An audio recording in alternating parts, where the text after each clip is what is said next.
are, ladies and gentlemen. The official banner is up. The Knoxville and High How's it School. look? Are we recording on the Looks camera? good. Yeah, looks good. Recordings are happening. We have a fan going, so hopefully it helps with the rendering of the videos. There's a big fan that's just sitting there going. I'm not hearing you guys at all. I'm just getting static. What's that? I'm not hearing you guys at all. I'm just getting static. Uh-oh. You're not hearing us in your ears? No, not at all. Let's see what's going on here. We will hang on and We have a headphone down. It's probably a little loose or something. Better? Check. A little bit. All right, there we go. Good? Hey, hey now. perfect. Hey, Yeah, welcome, Matt. yeah. Civilance. So, the banner's up. You can get your own banner and other cool merch at our link store, at our link below. If you are brand new or... I went out again. There we It go. did? Yeah, it's I was going to say switch if you have to. It's not the mic, it's your headphones, right? Yeah, it's the headphones. Yeah. Is it working? No, I'm just going to switch over. Hold on. I wonder what's going on there. As we start, the headphones are like... Check. I will now test for proper modulation. I will test for proper modulation. Check. What check. you about Green to... tube. Oh, I just bumped What somebody you else's. about to hear? Check 1 2. Who is that even? It's Howard Howard Stern. Stern's dad. Yeah. Oh, He was an audio Hello? engineer for like cartoons and stuff, and he went into a studio. shit. Who is it? Howard is the Howard? Yeah, he was an audio engineer, and he went into the studio and recorded them all the time. Like, he would ask them Wow. political questions. You can hear Howard when he's a kid, like, trying to answer these political questions. They're oh wow, hilarious. that's cool. Yeah, Never like knew that. Like an 8-year-old would have no idea. Yeah.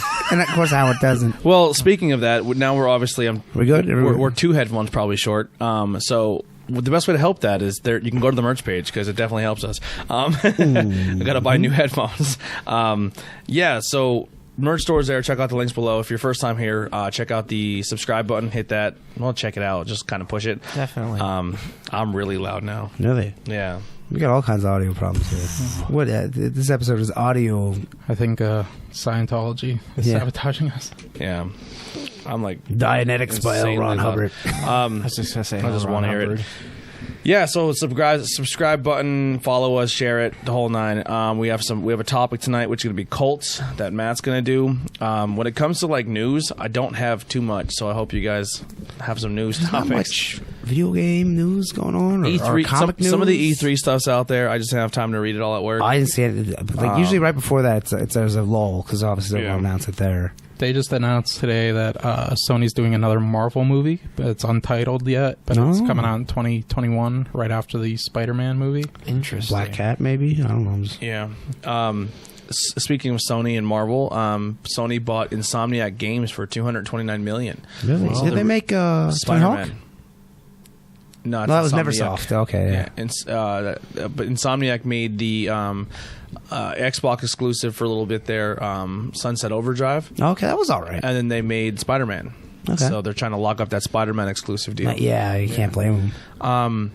The other news I have is the Academy Awards happened. I didn't see the movie. I know nothing about the movie, but a movie called Parasite pretty much cleaned up. It won Best Picture, Best Foreign Film, Best Director, Best Original Screenplay, Wow. and it was the first South Korean film to do so, and the first non-English speaking movie to win Best Picture. I never heard of it before this. Well, the reason I couldn't watch... I have heard of it. The only reason I couldn't watch it, though, is because I was trying to watch it while I was playing poker, and I was like, oh, well, this isn't in English, so... Yeah. Oh, 'cause you had the subtitles. Do you know the and premise all. of it? Yeah. Is it a parasite? I guess, right? They said... I heard a brief review of it because there was this guy spazzing out that Joker didn't win, like legitimately freaking out, and Philip DeFranco did a video about it, and he was saying that it is sort of about class warfare and stuff like that, but I don't know besides that, other than that. I kind of read up on it a little bit. It's basically about like a poor family getting taken in by a rich family, and they're trying to like attack from the inside out.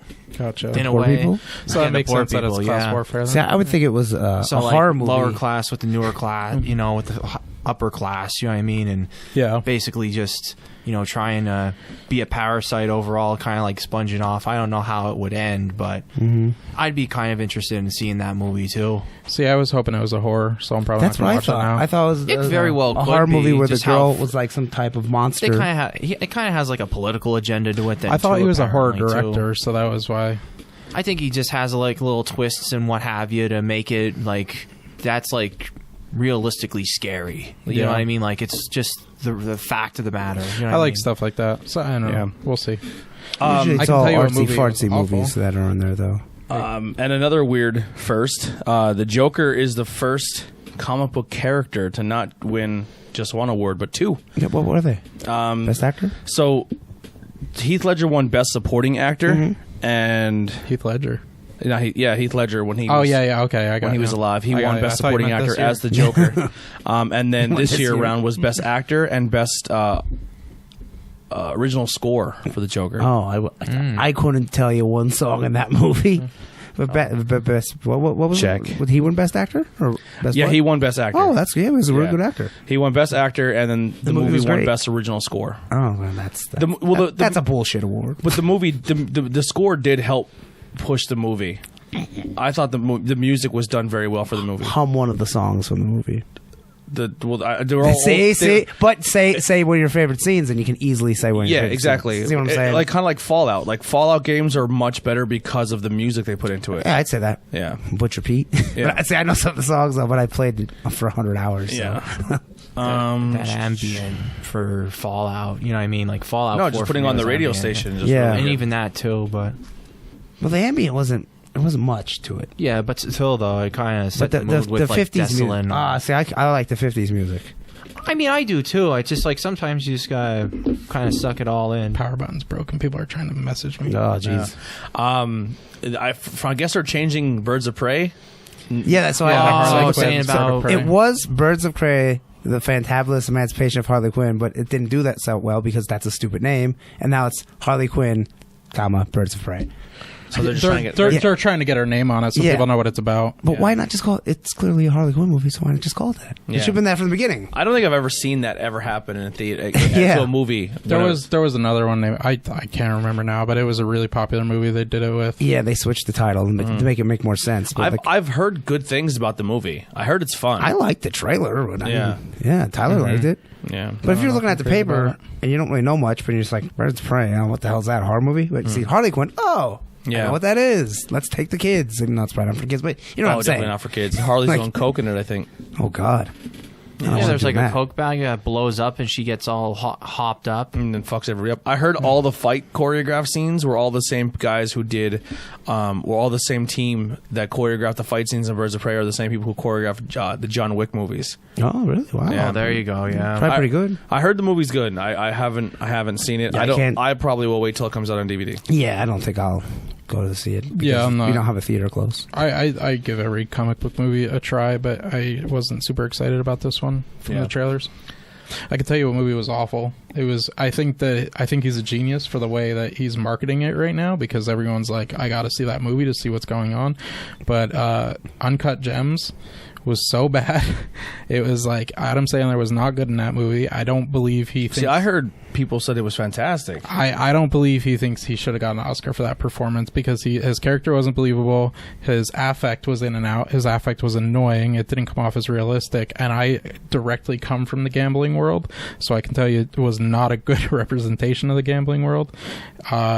I'm not going to spoil the movie for anybody, but I will say for the one part, if you are a gambler and you're operating on a tip, which is seen as he's operating on a tip, no gambler, no matter how much of a degenerate there are going to bet on the tip, and that's one of the things that he's betting on in the movie. He does like his big bet towards the end is a 3-way parlay, and one of the things he bets on it is the tip, and it's like you're just never going to do that. So it's, I don't know, it's not, the terminology isn't exactly correct. So I think maybe I'm being too harsh on it from that world, but Yeah. Everything I heard about it actually was everyone said it was good, and then the Lighthouse, everyone said it was fantastic. I've never heard They- of I one. never heard of that either. Uncut Gems blew a real. See, the DVD copy leaked online, so do with whatever you want with that information. But they missed a real opportunity because if the twist at the end is like kind of meh, but if they did it with a different group of characters, I'll just say that it could have taken it to another level for me.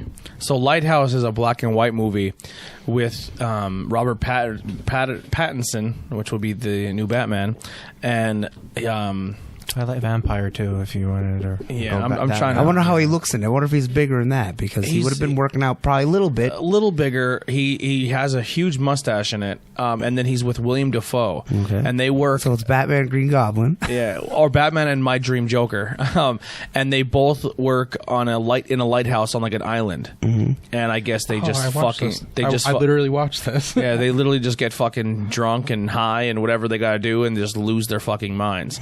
So a lot of the movie is you don't know what's real and what's not real because they're literally going crazy. This doesn't sound interesting at all. The trailer looked awesome. It starts really slow, I can tell you that. Yeah, it seems like a very big dialogue movie, No, which I kind of like that shit. I don't know. I like when it's a Kevin Smith dialogue movie. Yeah, It's he's funny. fantastic at dialogue. I'll be last. Did you guys hear that they're having trouble with Robert Pattinson as Batman? 'Cause Yeah, he's not putting on enough muscle He's not mass. putting the muscle on. Which, if that's your issue, but you want to stick with this guy, then you got it. You can't Gotta make use some movie magic. You can't make him you can't make him a senior Batman. He has to be kind of like just starting off in his career. But I mean, when you cast the guy, you kind of knew like he's not real big. Yeah, You can give him steroids. Yeah. I mean, that's They Yeah. have to do Or that. do something at least. yeah. yeah. I'm nervous, but I mean, I'll watch it, but I'm not. How many years is that? How many years do they have for that movie to come out? Another year, I think. Another Is it- year. it's 20 2021, I think. Oh, yeah, either that. Maybe 2022. Maybe they'll push it back. Yeah. If he really starts cutting his teeth and start really going hard, maybe he might be able to pull it off. Maybe. I mean, Maybe, Paul Rudd but- got in really good shape for Ant-Man. He had a smaller Yeah. frame before that. And what's his name? Star-Lord? Chris Pratt? He got real good shape. Yeah. Yeah, he was a bigger guy. Yeah, though. yeah. He gets fat and skinny all the time. Yeah. Yeah. So I mean, it's possible, but I don't know. What out of the horror, out of the comic book movies coming up, is there something that's really catching your eye that you're excited about? Morbius. Well, there will just for me, it's Captain Marvel or not Captain Marvel, Black Widow and Wonder Woman really this year. I think that's is there one more this year? Morbius. Is that this year? Yeah. Yeah, I watched the trailer. I was like, I don't know, because that's technically a Sony Marvel movie, so it's not. It's connected in the Spider-Man universe, but not the Marvel universe. Have you seen the trailers though? I seen the one. Yeah, It looks really good so actually. I'm like, I don't know, watch it, but I'm not. And I not gonna heard go see it I didn't live. look into it Oh, or what theater. actually happened, but I heard the end. There's an end movie credit in Birds of Prey or the Harley Quinn movie. Yeah. that ties in Batman, Suicide Squad, and this movie. I don't think so because they're not connected.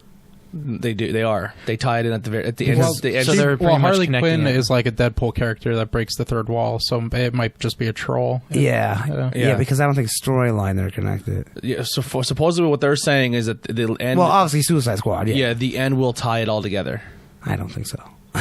It might. I mean, with the new Batman movie coming out, but well. she Since- breaks the third wall yeah, like because- Deadpool. So Yeah, because since what's his name's not there anymore, Ben Affleck, they're probably not going to mention anything. He's officially said he's not done. Nah. A lot of the actors said we will come back tomorrow. We'll But start then working. what do you do with Twilight guy? I guess that's going to be I guess they're going to have two different, which is yeah. That's already a mess. Yeah, well, it's a mess before that. But I guess he's going to be the Batman movies, and then he would be the Ben Affleck you're watching would be part of the Justice League series. that's a terrible idea. I don't mind it. think the Pattinson character is supposed to come into this universe anyway. I think he's more of a Like its detective own? Batman series. Yeah, that's what they said it's supposed to be. Yeah. It's Huh, Yeah. detective that's Batman, interesting. which is why it's interesting. That's the only reason I would Yeah. watch it. Like Joaquin Because Phoenix is don't his they have own. like Matthew McConaughey in it supposedly as like I don't know Harvey that. Dent? I think they're gonna add him in as. Well, no, they didn't say the villains yet. I know they were No, the casting Penguin. Penguin Yeah. is Colin Farrell. Matthew McConaughey is Black Mass? Two-Face. No, Black Mass is in this Harley Quinn movie. Two-Face, and somebody else got cast, but I forget who. Oh, it was. Catwoman. I didn't. Catwoman. Yeah, there's a black girl's Catwoman. Yeah. She's like, oh, we had that in the 60s. Yeah. No big deal. But yeah, pretty much the entire Justice League cast said we'd come back in a heartbeat, but the only way we're coming back is if A, you release a Snyder cut, and B, you hire back Zack Snyder. I don't think that's a good idea either.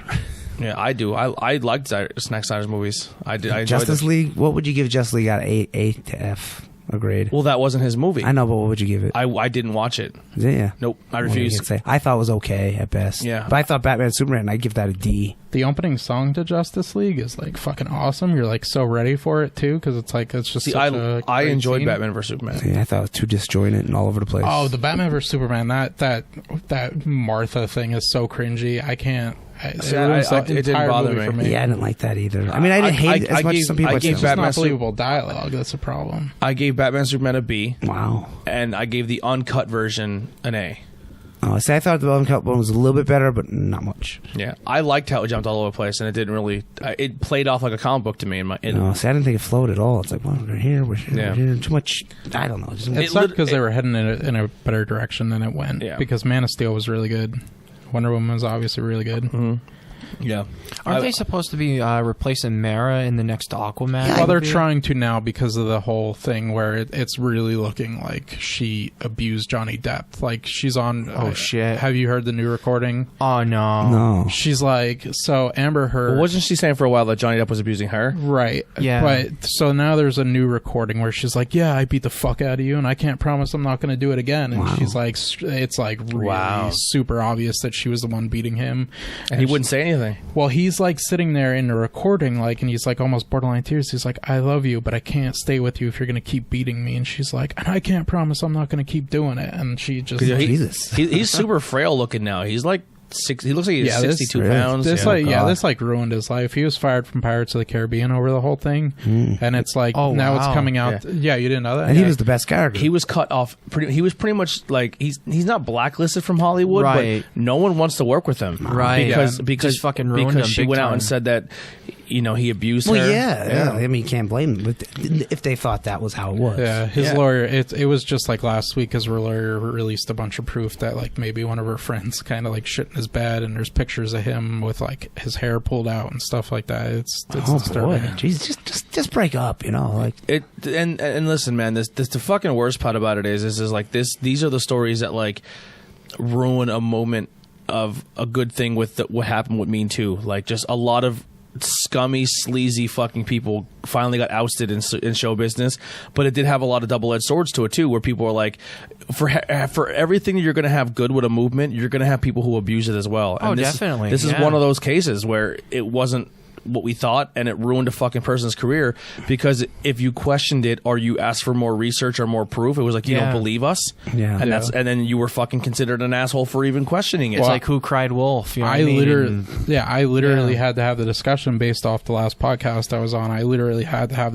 the Kobe discussion again about his rape case, and it was just because I don't believe he did it in that case doesn't mean I don't believe rape victims. Yeah, 100%. It doesn't mean it at all. Yeah. It's just that a lot of the things don't make sense in that particular case, and I think we don't treat things by a case-to-case basis enough. Yeah. There was another one, I forget where I was going with that, but there was another similar one where somebody... there's this dude, he worked for a YouTube channel reviewing movies, and this girl, April, like came out and said that he did all this stuff. He sexually assaulted her in a hotel, and he just recently came out with his rebuttal, which is showing that none of it ever happened, and the guy fucking lost his entire career. So it's like... Yeah, a lot of times they believe the girl right away. Yeah, and because for a long time women were fucking objectified and treated like shit. I think we should give women the benefit of the doubt off the but I don't think it's out of this world to say let's at least try to find evidence. Yeah. No, exactly. I think that's totally fair. I think because the percentage of false claims are so low, I think we should give them the benefit of the doubt at first, but it's also we should not ignore evidence to the contrary is where I was going with that. It smells like... It should be a thing. It should be a thing where you're guilty to proven innocent. Yeah, like, it's got to be a case. You shouldn't be fired, and your whole career shouldn't be put on. You shouldn't be fired from everything until it's proven. I mean, like it's kind of, I don't know, it's weird. Especially when you're dealing with like famous people and stuff like that, positions of power. There are people that want to just fuck that up. No, yeah, there's always people looking to get them. Dude, there's people who still go on fucking Twitter accounts and old social media accounts and just try to find that one thing you said that's now that could have been off color. Well, look at Dan Harmon. He got accused of like what he said like how many years ago, and then what did he say? I forget exactly. Dan Harmon, real quick. Dan Harmon's the guy that created Rick and Morty. Okay.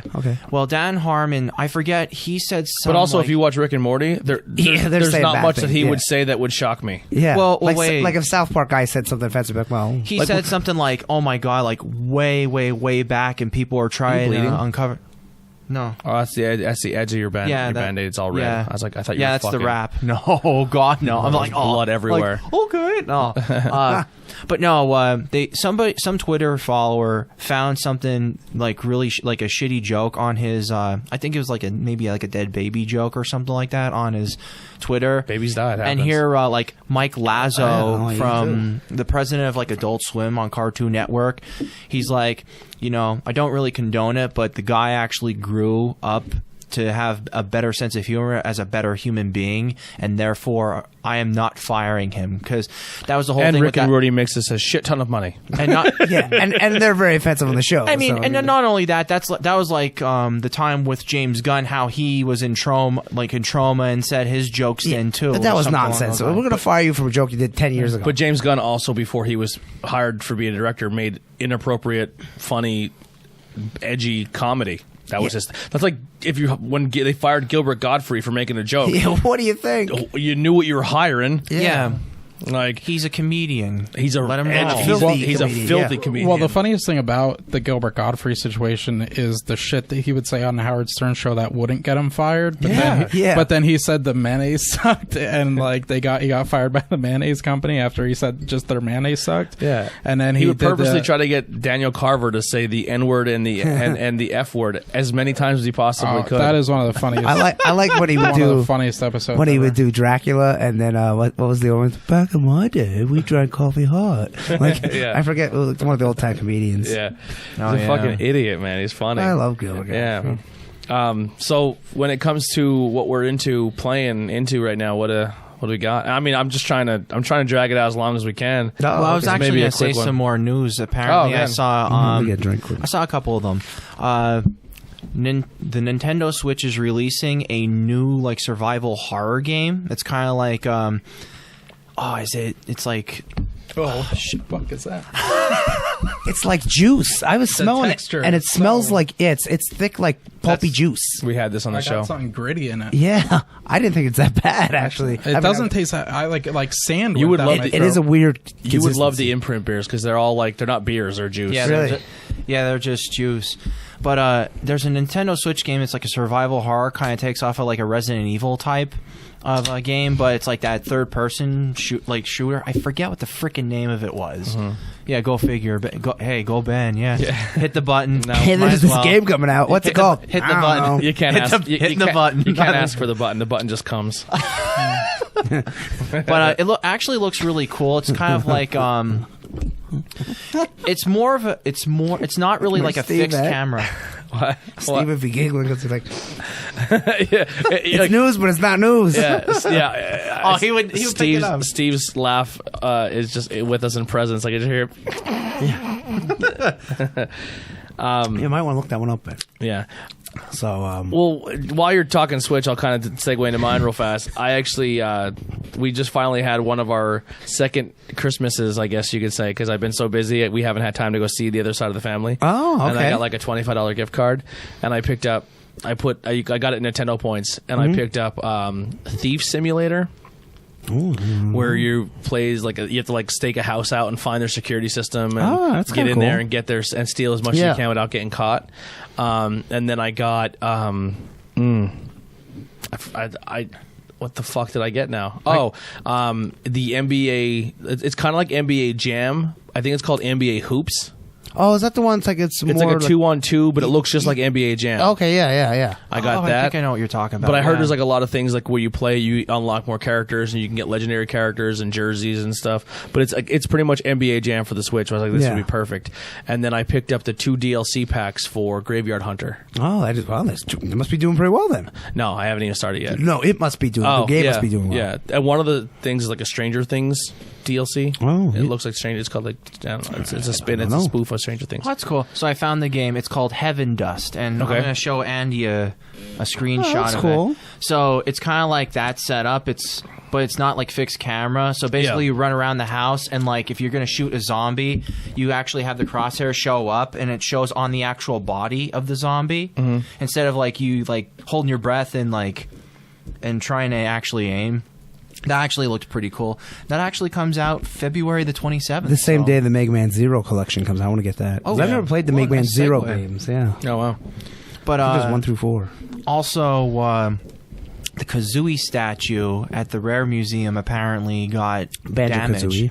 from Banjo-Kazooie, because like they had a whole exhibit of like Banjo, like Conker, and then Kazooie. They took Kazooie out, and here the winds apparently took it up, and it broke its head.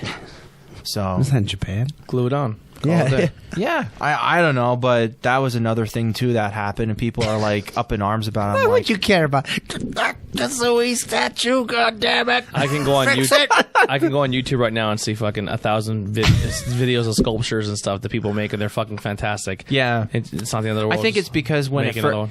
when it first came out, it lasted that long, and then like how Shit Microsoft brought it. happens. I know, and like how Microsoft If the arm falls off the Statue of bought- Liberty, they'll just fix it. You know, it's It'd like be hilarious. I think it's just because the fact that people were like kind of pissed that like Microsoft just bought Rare as a property and just did not give a shit. Apparently, So here's the thing: people are pissed because Microsoft is know. buying up game studios, but then shit on Microsoft for not having games. why? So Microsoft, oh, you want to talk shit? We got. You realize we have fucking Microsoft money. You want to say we don't have games? We will have more games than you know what to fucking do with. Like, oh, you like that developer? It's ours. You like that one? That's ours too. You like them? Come on over here to daddy. I think people wanted Nintendo to buy it because Yeah. they've made Donkey Kong Country. But- and stuff. But but- who cares? but Hey, I- if someone buys it. But Xbox is very open to working with Nintendo. I mean, Banjo-Kazooie's in Smash Brothers. Yeah. That's showing that they're willing to let them do stuff. Well, that's that'd Banjo be Kazooie is made foolish. for Nintendo. yeah, and at the that's time. foolish Yeah. for them not to. I actually honestly do think that. if we get a Banjo-Kazooie game for the Xbox, I 100% believe it will be on the Switch as well. Oh yeah, I don't agree. I agree with you 100% on that. I think once they iron out this whole cloud service system where like you can play games on the cloud, I truly feel that you're going to be able to turn your Switch on one day and turn Xbox Live on and play your Xbox Live games through your Nintendo Switch.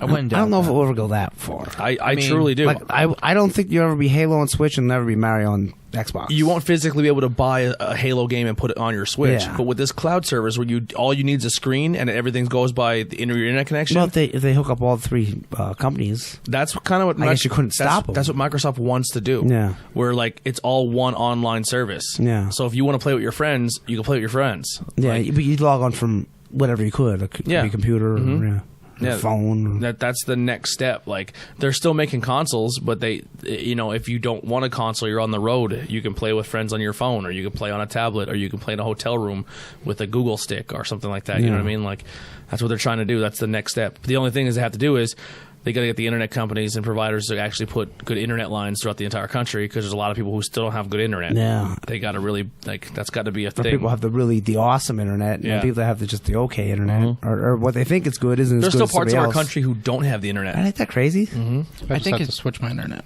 I like my new internet though. What's that? I just had to switch my internet, but I like the new internet that we got. What do you have?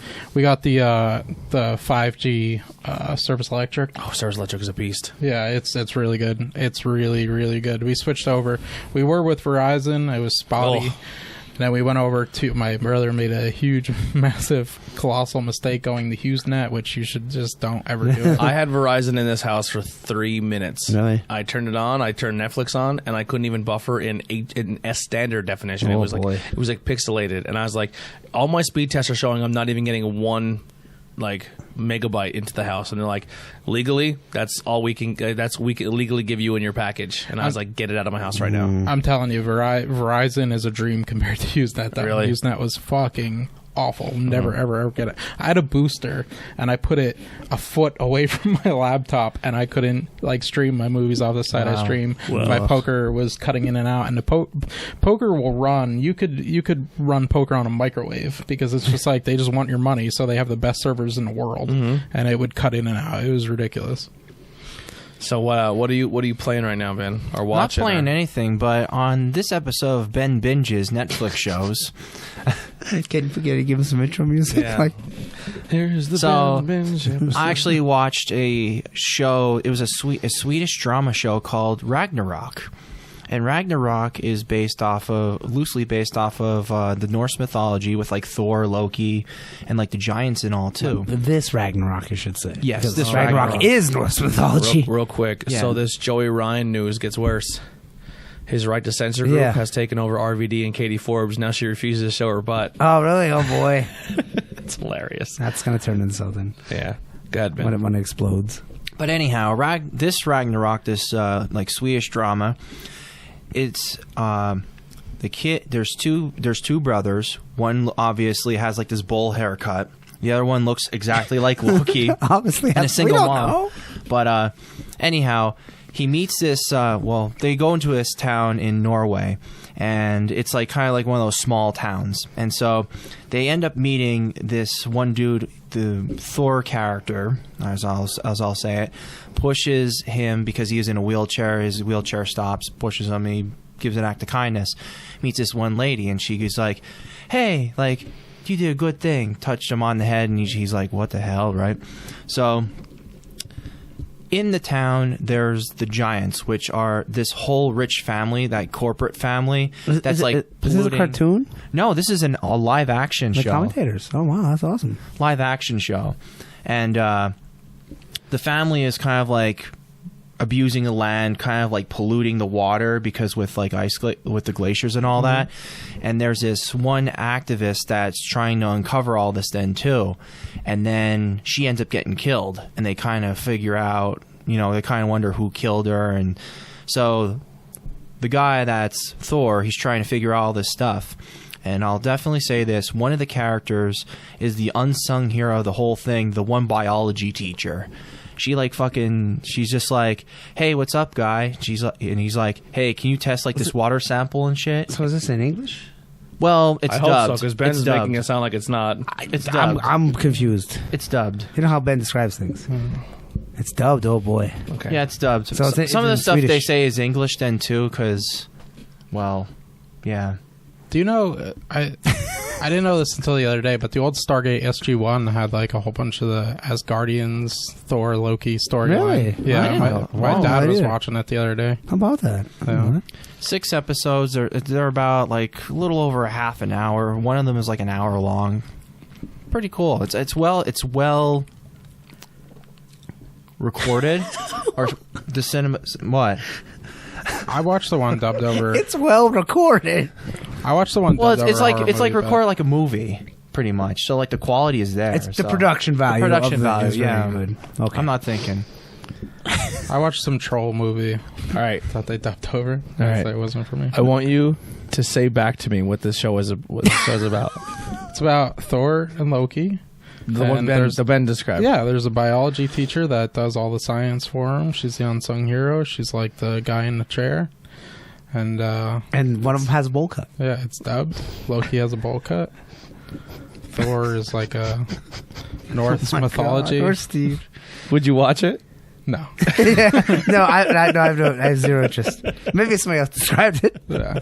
Well, I have a trouble watching dubbed or subtitle movies. Yeah. I have a hard time with Dubbed is- animation in general. No, this one's live action. No, dubbed means it's like Yeah, dubbed- actual they- Anthony English. just Yeah. was not paying attention at all. He's like, Yeah. I have no interest in a live action Spider-Man movie. Why do I even open my mouth? Oh. Why do I even open my mouth? I was with you. I How did you I find repeated that? almost everything. Netflix usually recommends me stuff, and I'm like, okay, I'll Since go you watch for all a the ride. outball like weird stuff, they Yeah. Well, of course I do. So what was your me. second show you watched? It's an anime. You're not interested, so I'm not even going to I get might into not be that. with some our listeners maybe. Okay. If I have to. Well, yeah, like I'm pulling your well leg. that one the one where they are blood cells that are in the body that Oh, sounded yeah. pretty funny. Yeah. It's fucking What was that one weird. called? It's We blood- Cells at Work. How's that work? Go ahead, Ben. What are you watching now? What's the anime? Well, I binged that one then too. Oh, let me look that one up. One of you guys. I go- totally forgot about Sabrina, so I watched the first episode, and then I was like, "Oh shit, I forgot." And that Lock and Key show came out, and I read the trades, and they're very good. It's actually Joe Hill, who's Stephen King's son, Okay. who wrote the comics. So I'm looking forward to watching that. But unfortunately, I did not watch it. I didn't hear anything about it, but I do want to check it out. Yeah. It's a very like supernatural thriller, and like little kid finds like there's all these keys to this mansion they move in, and they open like otherworldly doors and stuff. And Yeah, I just was reading about that today. Actually, I was going to watch that. it's He it's didn't pretty want cool. people to know he's Stephen King's son. Yes, that's why I did Joe the Hill, headliner, right? because that's a lot to be Yeah. a lot of pressure. Are you playing any games right now? Yeah. What are you playing? Well, I was still playing Control, but I went to a used game store and I bought Mega Man X. I beat it. It doesn't take long. I did it to cheat a little bit for the Sigma's level. It's too hard. And I got Wario Land 1 and 2 for Game Boy, and then Jammer Lammy, which is the sequel to Parappa Rapper, but you're the girl who plays guitar. So it's kind of like Guitar Hero, because the thing goes by and you have to like press and tune. Oh, it's wow. from PlayStation 1. So it's kind of like, I can see like if someone played that and said, I have an idea. Do you play your PlayStation 1 on a modern TV, or do you have to use the old one? So I have a PlayStation 3 that plays all of them. So that kind of puts it to scale. Okay. Well, like, not to I try scale, to go but back and play my GameCube on a modern TV and play the Donkey Kong Bongo. Yeah, and it's not in sync. You you can't do can't. it. You need to buy Impossible. an adapter to make it HD to shrink it down, so that way there's no lag. Yeah. You could try and play like a normal game like Super Mario know Sunshine, but I didn't know that. yeah, they have one, but it's expensive. It's like $78 for this fucking adapter. But Really? it takes your GameCube instead of like, because you try and play 64 on a new TV, it looks horrible. But it puts it into perspective, the whatever 3.6 ratio or whatever, I don't know, but it looks fine. You can play it. Yeah. So if you want to spend money, You got your thing? Yeah. You got queued up? Yeah, it's Cagaster of an insect cage. I know. say that again. Cagaster of an insect cage. Basically, it's supposed to be like a bug outbreak where people turn into bugs and they eat people. And yeah, and it's supposedly they use like the Middle East to actually like represent that they're going to use like this technology of like this one lady that can actually control them and turn like people into the different bugs like and all too, and eat the people. And so they like condemn like these cities and all that then too. And there's this one guy, which is an exterminator. He kills these Cagaster bug things, and he finds this girl, and lo and behold, she actually has the ability to actually control these things then too, because she's actually the daughter of the original queen. Are you of giving these like bugs. a spoiler alert when you say this? Maybe not. I feel like that's like the end of an episode where you're like, well, you find out this. Yeah, and then at the end, it All right, turns so when out you Darth review a Vader- show, you give exactly what a trailer would show you, and then say why you liked it. I mean, honestly, I dig it because I'm not going to watch it. So just tell me how it goes. like when I was talking about Lock and Key, I didn't tell you what happens. It's all like all 3D. Like it's that 3D like rendered okay. CGI. If you're into that, go for it. It's actually one of the better ones to watch. But I mean, if you're not into that, don't go for it. I never cared for that CG animation style. They I really don't pushed like the shit out of that too. Like the new Turtles one. Well, not the newest one. That one looks terrible. But the last one, which I heard was pretty good, but I didn't really like the art style. Well, a lot of the stuff. The reason why people kind of like frown upon it is because the one show Berserk actually got picked up by this one cutesy cutesy art studio, and they really butchered the hell out of it. Like, and people were pissed. So, I mean, you really can't replicate the art in the book itself, but Like that they Thundercats tried, but that's coming out that looks like Steven Universe. That's supposed to come out soon. that's. I was never a big Thundercats fan, so I don't care. I mean, it would have its own place, but if it would be an okay show to actually have the kids watch and then graduate them to 80, 90s Thunder. That's kind of like what they did with Battletoads, man. Like, There was a Battletoads cartoon? Oh, there's like the Battletoads like video game. They did it like that, like frumpy like animation. And it's like they don't even make them like look like bigger or anything. They make them like look corny, goofy. well, they always look goofy, right? No, like you know how like the Battletoads are like really buff and all, like they had like the 80s, 90s like machismo type Machismo. but like the Battletoads like in the new game that they released, it doesn't even look like anything. Apparently, like the Black Queen looks like a soccer mom. Was there a cartoon? No, I was just saying about like just the art style of it. So I'll show you really quick. I didn't. I knew that new one was coming out, but I thought it wasn't out yet. While he's talking, Xbox just put a thing out teasing a collaboration with Jordan sneakers. It just says 2/13/2020, and it's a picture of the Xbox logo and the Michael and the Jumpman logo, So, an Xbox sneaker or a Michael Jordan themed Xbox? or a Michael Jordan themed video game, exclusive. Oh, that's real wacky. I didn't see that at all. Yeah, it doesn't even look right. So is the Xbox come out this year and the PlayStation come out this year? Yes. Someone was asking me. I think they both come out this holiday season. Wow, that's gonna be crazy. It's gonna be wild. Yeah, I'm definitely buying the Xbox. I mean, that's my go-to. I wonder what the prices of each are going to be. If I had to guess, Maybe $550. no. I think. They're usually always something 99. I say $5.99. I'm going to set them both out then. I think Xbox's new system will be around $600. I'm gonna get everything.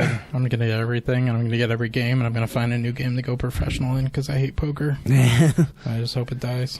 He's gonna go professional on a PlayStation in poker. Yeah, like you would. Like Steve Harding's poker Yeah. PlayStation 4. That's my guess. I think it should be around $4.99. Like Yeah, that's like let's see. $500 is usually like, but What was I think what were the last two? I systems think they came out? even with the Xbox possibly being $5.99, I still think the PlayStation will be cost more.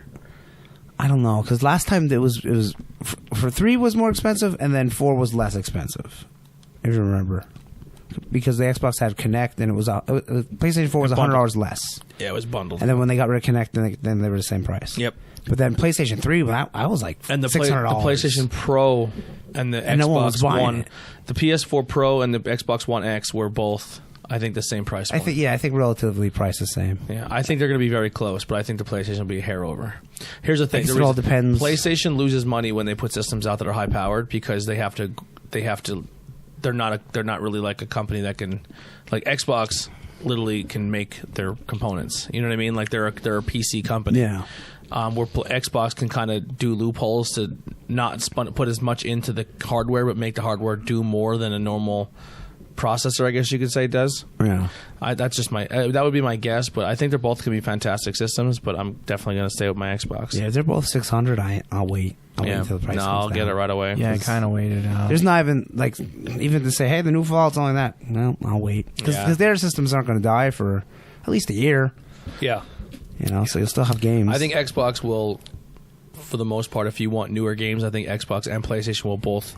Like, if you want the new Last of Us, Yeah, you have to get the new or system. if you want the new Halo, or if you want the new Gears, they're not going to do both systems. No, and I don't think they should. But I mean, there'll still be other people making games for at least a year, maybe 2, and then after that, I could see time to move forward. So, Matt, are you into anything now besides just poker your whole life? It's still poker, but I'm running so goddamn bad. What about your documentaries you're watching? I was watching. Well, I've watched them all a million times, but in doing the research for more of this, well, first of all, I watched the Once Upon a Time in Hollywood. Finally, Oh yeah, that is good. That I didn't know what that was actually about until watching it, and it's actually cool. It's a retelling of what happened with the Charles Manson cult. With the it's retail, like if you. So we're gonna touch on the Charles Manson cult or whatever. it's not but so much. It's not so much a retelling of that story because it doesn't go into as much Charlie as you think. I think a lot of people were expecting more of that. It's more or less just he built a universe in that time Hollywood over again. Yeah, but it's the central theme of it is Sharon Tate, and you're waiting for something. I'm not. She's the first. She's like the main. She's like the only like. The best way to describe it, it's old time Hollywood and Sharon Tate and Charles Manson. And then it's Roman Polanski and Steve McQueen. Who's Sharon Tate? She was Roman Polanski's wife. Who was who murdered by family. the Manson Was she family. pregnant Oh. while Yes. Yeah. getting Yes. murdered? So that's a double murder. Oh, wow. Yeah.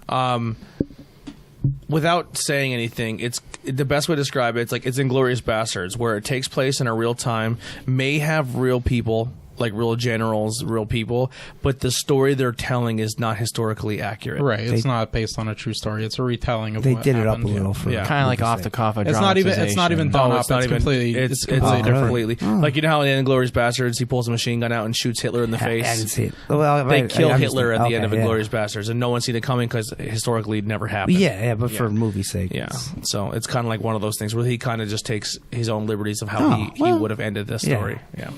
Yeah, it's pretty good. The only part I didn't like about it was the time jump. It was sort of disjointed. The time jump from when he was on that show to when he goes to Italy and then comes back. I was just like, I didn't understand that part. Yeah. But other than that, it was pretty good. But yeah, the documentaries we were talking about before we came on are Louis Theroux documentaries. He's the best documentarian in my opinion. Real quick before we move on, Bruce Lee's family was pissed about the movie because Bruce Lee's in it. Oh, really? But because they wanted to make Brad Pitt's, it's the only spoiler I'm going to give. Brad Pitt's character, they wanted to make Brad Pitt's character like a badass, so he kicks the shit out of Bruce Lee. Oh. Well, but it's actually based on a true story. Do you know the Where true story? supposedly a stuntman kicked the shit out of Bruce Lee. It wasn't just a stuntman. It was Judo Gene LaBelle. He was fucking with Judo Gene LaBelle on cast, and Gene LaBelle picked him up and ran around with him. Who on trained cast. Ronda Rousey and showed Yeah. Daniel Bryan the LaBelle lock. Yeah, so not just any stuntman, like the stuntman, Yeah. Gene LaBelle. So that's actually a real and we talked story. about Gene LaBelle I was just in going to say Tornado that. Tag podcast. I was just going to say that. I just listened to where that episode. he's going to lay the bricks to fucking Bobcat Wright because Bobcat Wright kept doing inside Bearcat. job. Bearcat. Him and Bruce Lee trained together, so they were like friends. So I guess that's the problem they have with it. I didn't see the part where they have a problem with it, but yeah, it is based on a true story where he was messing with Gene LaBelle, and Gene LaBelle just picked him up and ran him around because Gene LaBelle was a gorilla back then. He was so much bigger than him. He would have thrown him around. But so the documentarian Louis Theroux, he does so many awesome series. Like he goes off, he does this like weird weekends thing where he goes off. He lives with like a UFO cult is one of them. He stays with the Westboro Baptist Church for a few weeks. That's like the best documentary on them because he immerses himself fully. He asks some questions like the regular people or whatever. He goes to protest with them. It's really, really, really good.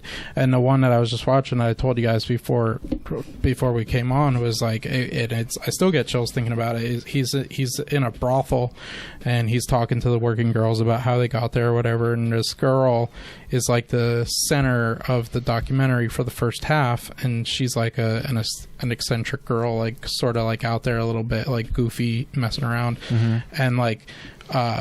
So she tells him, like, first of all, she keeps like pulling her shirt off. She's like, I don't want to be filmed. So she keeps like pulling her boobs out, and she's like, I'm not going to be filmed until you do a party with me. So he agrees to do a massage party with her. And during the massage, she's just telling him, she's like, twist his leg there, right? Yeah. she was like, So on, I'll take a rub and tug. Yeah. So she's like, so after my marriage, I just I really didn't know what to do with life. And she didn't say how her marriage ended, but he probes her. He's like, I didn't know you were married. And she's like, yeah, I was married. And he's like, well, what happened? And he's like, assuming they just got divorced. He's like, so why did you guys divorce? And she's like, we were just two different people. She's like, it started out really good, but then he increasingly, and then like you could tell something was boiling under the surface, but like you get hit so hard. Like the very next scene, he's riding in the car with the owner of the brothel, and she's telling him, she's like, she's out there, she's one of a kind, like she'll tell you that she's deaf in her left ear, but she'll never tell you why she's partially deaf in her left ear. And he's like, why is she partially deaf in her left ear? And he's like, that's where he shot her husband shot her and then killed himself, and then she goes into prostitution. And these are all like completely real people. These documentaries are amazing. He did one on Scientology where he couldn't talk about so much, but so he turned it into My Scientology Movie, where he's just recreating Scientology scenes, but it shows how much they're harassing him. Like they hire PIs to go after him. They do this thing called squirreling. Buckle up. Where they send they do this thing where they send people after you to like tell you like you're worthless and shit like that. And like this guy had a guy tracked for like 20 years because they thought he took some of the religious documents. It's all his documentaries are unbelievable. He's really good. He's got like a very dry sense of humor, so like he can dead seriously ask you a question where he knows it's funny, but with like just a perfectly straight face. Like he's awesome. His documentaries are really good. There's a really Where good one. Where can you find them? Just Google Louis Theroux documentaries. I know there's a bunch on this Puttlogger site I use, but if people don't use streaming sites, there's some on YouTube, I'm sure. But there's another really good one he does. He wanted to interview Michael Jackson, but Michael Jackson gave the interview to Martin Bashir, and it turned out to be the interview where he talked about Neverland. It almost like ruined his career and stuff. So he does a follow-up documentary about that. Like he does so many good ones. So yeah, I would definitely check him out. I was surprised you guys didn't hear of him because he's amazing. Yeah, let's look him I up. know Werner Herzog. Yeah. Anyone have any games? I haven't played anything. I was gonna say, did you hear about Sam Raimi's going to direct Doctor Strange 2? The rumors, yeah. Yeah. And then the one guy for Rick and Morty is doing a rewrite for it. I'm like, what? Yeah. Yeah, that's what I heard too. I'm like, Street. Yeah. Yeah. And I still haven't seen the last Doctor Strange. It's so good. I watched it, but like it was on a through with the Fire Stick, so it was like bootleg thing, and it wasn't that good, so I turned it off halfway through because the quality wasn't. Yeah, shitty. yeah, you gotta. That's one that you have to watch multiple times because it's so intricate that you don't get it at first. The more you watch it, the better it gets. That's one of the best Marvel movies, in my opinion. It's one of my favorites. It's probably my favorite of the newer ones. Kind of like a throwback to like the '60s Steve Ditko type of style, like. The movie in some aspects. Well, so like, too. you've seen it, right? Mm-hmm. Absolutely. So the opening sequence, you don't really get it the first time you watch it, but then when you watch it more and more, you start to understand these sequences, and it's really good. All right. Well, we don't have any snacks tonight. Yeah, well, we do. We do? Mm-hmm. 2 sodas. I told you. Oh. You weren't paying attention. Sorry. All right, we got snacks. I forgot the cereal, so we can't. Let's do some snacks. Oh, I thought we had the Jolly Rancher. Yeah, I forgot it, so we can't have that. Is it?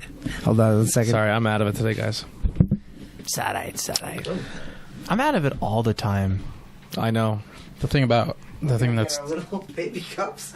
Oh, I forgot we even had those. Good call. Well, you just refill them if you want. to go back to poker for a second. The thing that's so depressing about the way I'm running is like I have a little bit of a following. There's like probably every time I log in, there's probably 10 or 15 people watching me, and I'm in a group chat with a bunch of winning poker players like that. We all discuss our hands or whatever. And last night I was deep in a tournament, and You discuss your hands while you're playing?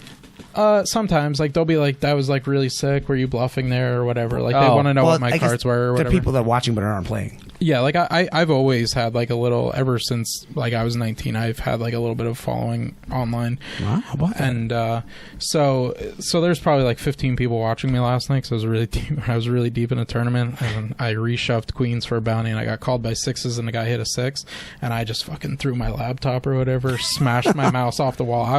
I've just been running so goddamn bad, and it makes it so much worse because I'm flipping out. I'm like, my laptop's on the floor, my mouse is broken, but I have extra mouses just for instances like this.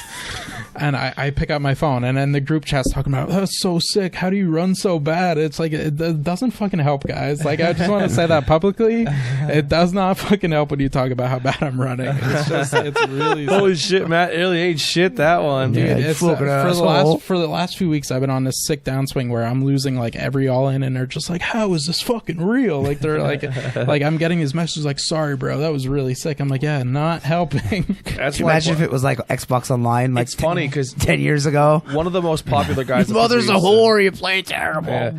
There was a guy who was like one of the top poker players in the world. He probably still is. That Phil Himmuth. Oh, Phil Himmuth, yeah. Himmuth. Whatever you say his name. He people watch him because they like when he snaps out. Like they root for him to lose because he loses his shit every time he does. Yeah, his YouTube compilations are absolute. That is the reason. And like other guys at the table will fuck with him to make him lose his shit. That's funny. Yeah. But he's very talented. Yeah. Well, but if he loses to somebody, then it's not because they're a good poker player. It's because he had you figured out to the point where you should have played the hand differently. No, that's not true.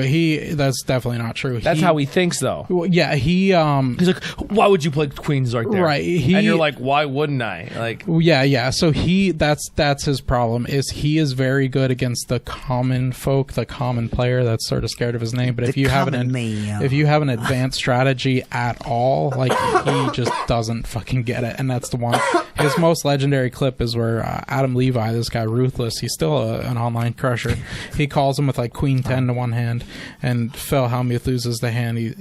He makes a set against the dude straight with queen 10, and he's like, honey, he called me a fucking king 10 or queen 10, like queen 10, honey, they want to go broke. And he just fucking snaps on this guy. He's like, he can't even fucking spell poker, he won't even be here. And it's like one of the best players in the world he's going off on.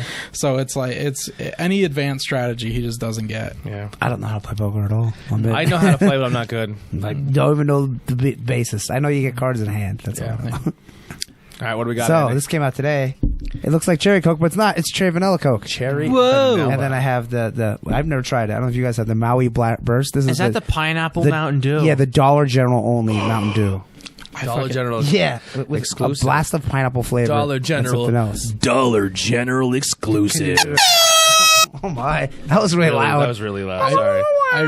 I really hate to be a spoiler here, but I went on a diet when I was 23 that I gave up soda, and I haven't drank soda in 7 years. Oh, jeez. Yeah, I used to be addicted to soda. Not even a sip. Not even. That's okay. You don't have to. There. I haven't try had a sip. If I Do you want Coke? Do I- Like real Coke? No. All right. Only if I can do it off. What do you want to do first here?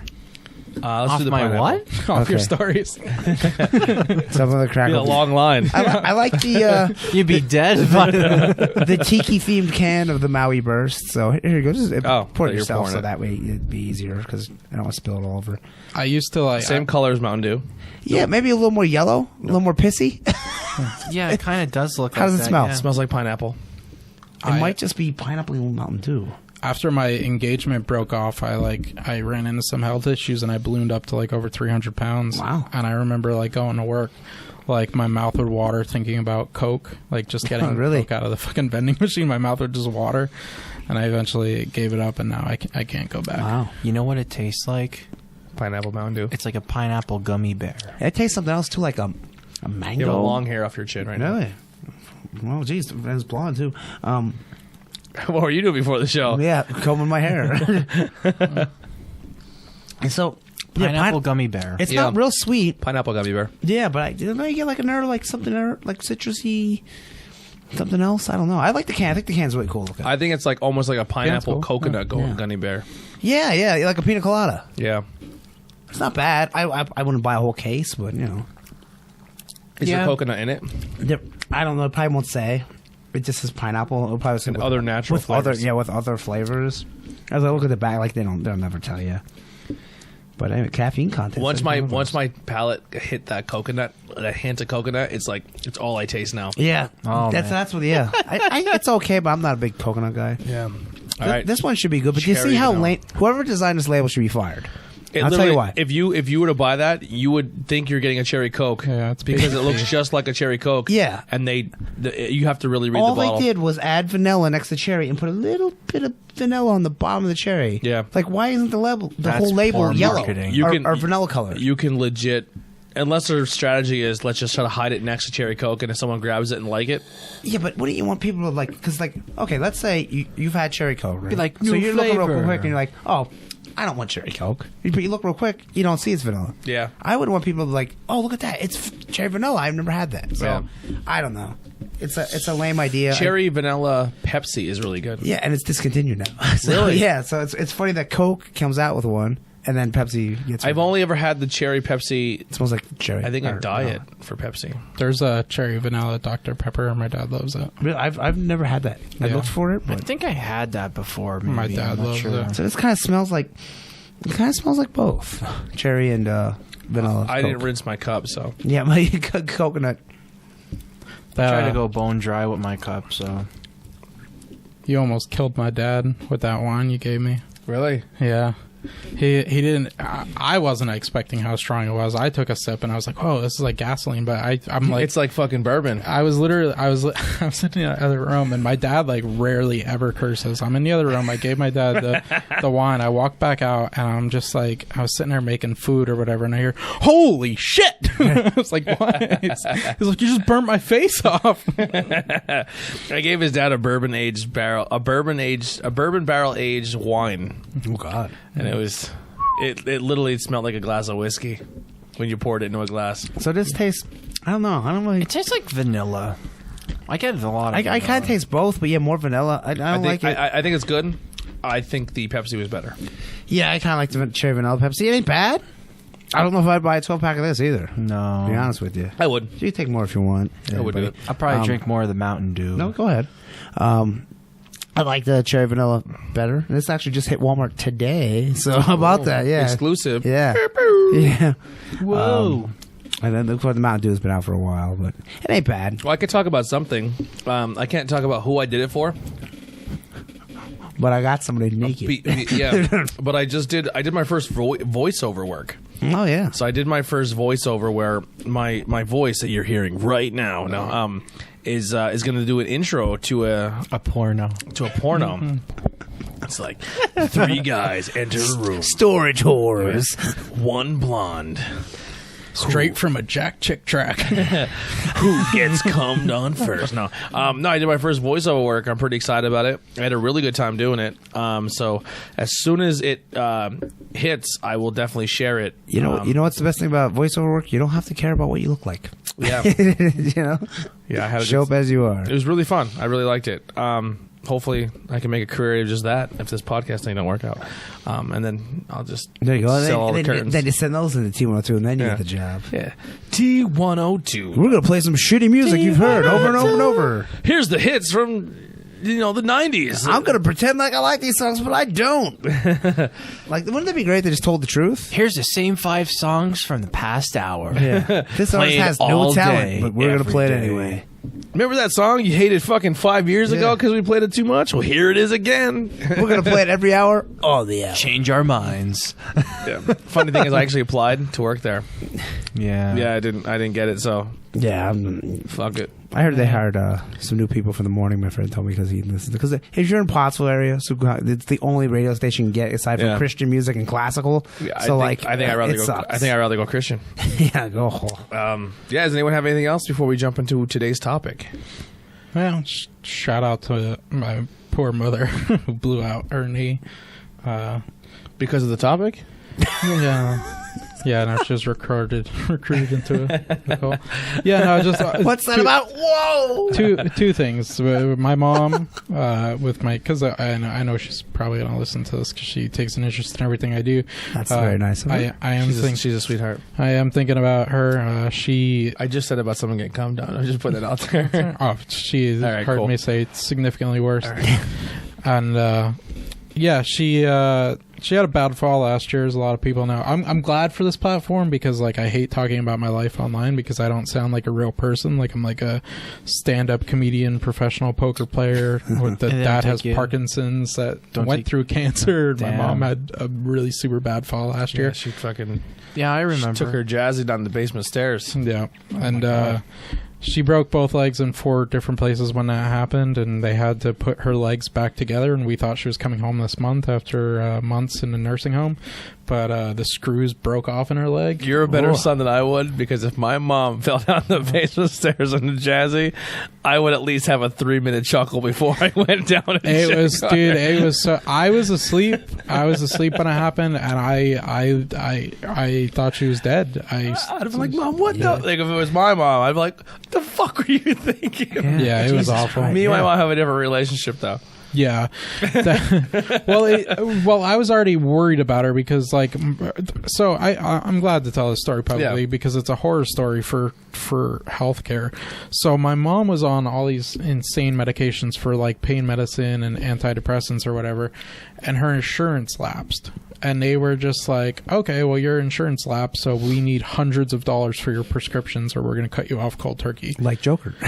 Yeah. So, yeah, like the Joker movie. So literally, I had some comedy shows at a state planned, and I wasn't able to do them because of my strep throat, and I was going through a situation with my old poker backer. And so she didn't want to tell me that she was, like, out of her medicine. She couldn't afford them. So for a few days, she was going through intense withdrawals where she was crying every day. She was disconnected. You could tell, like, she was, like, asking God to help her. It was really fucking sad.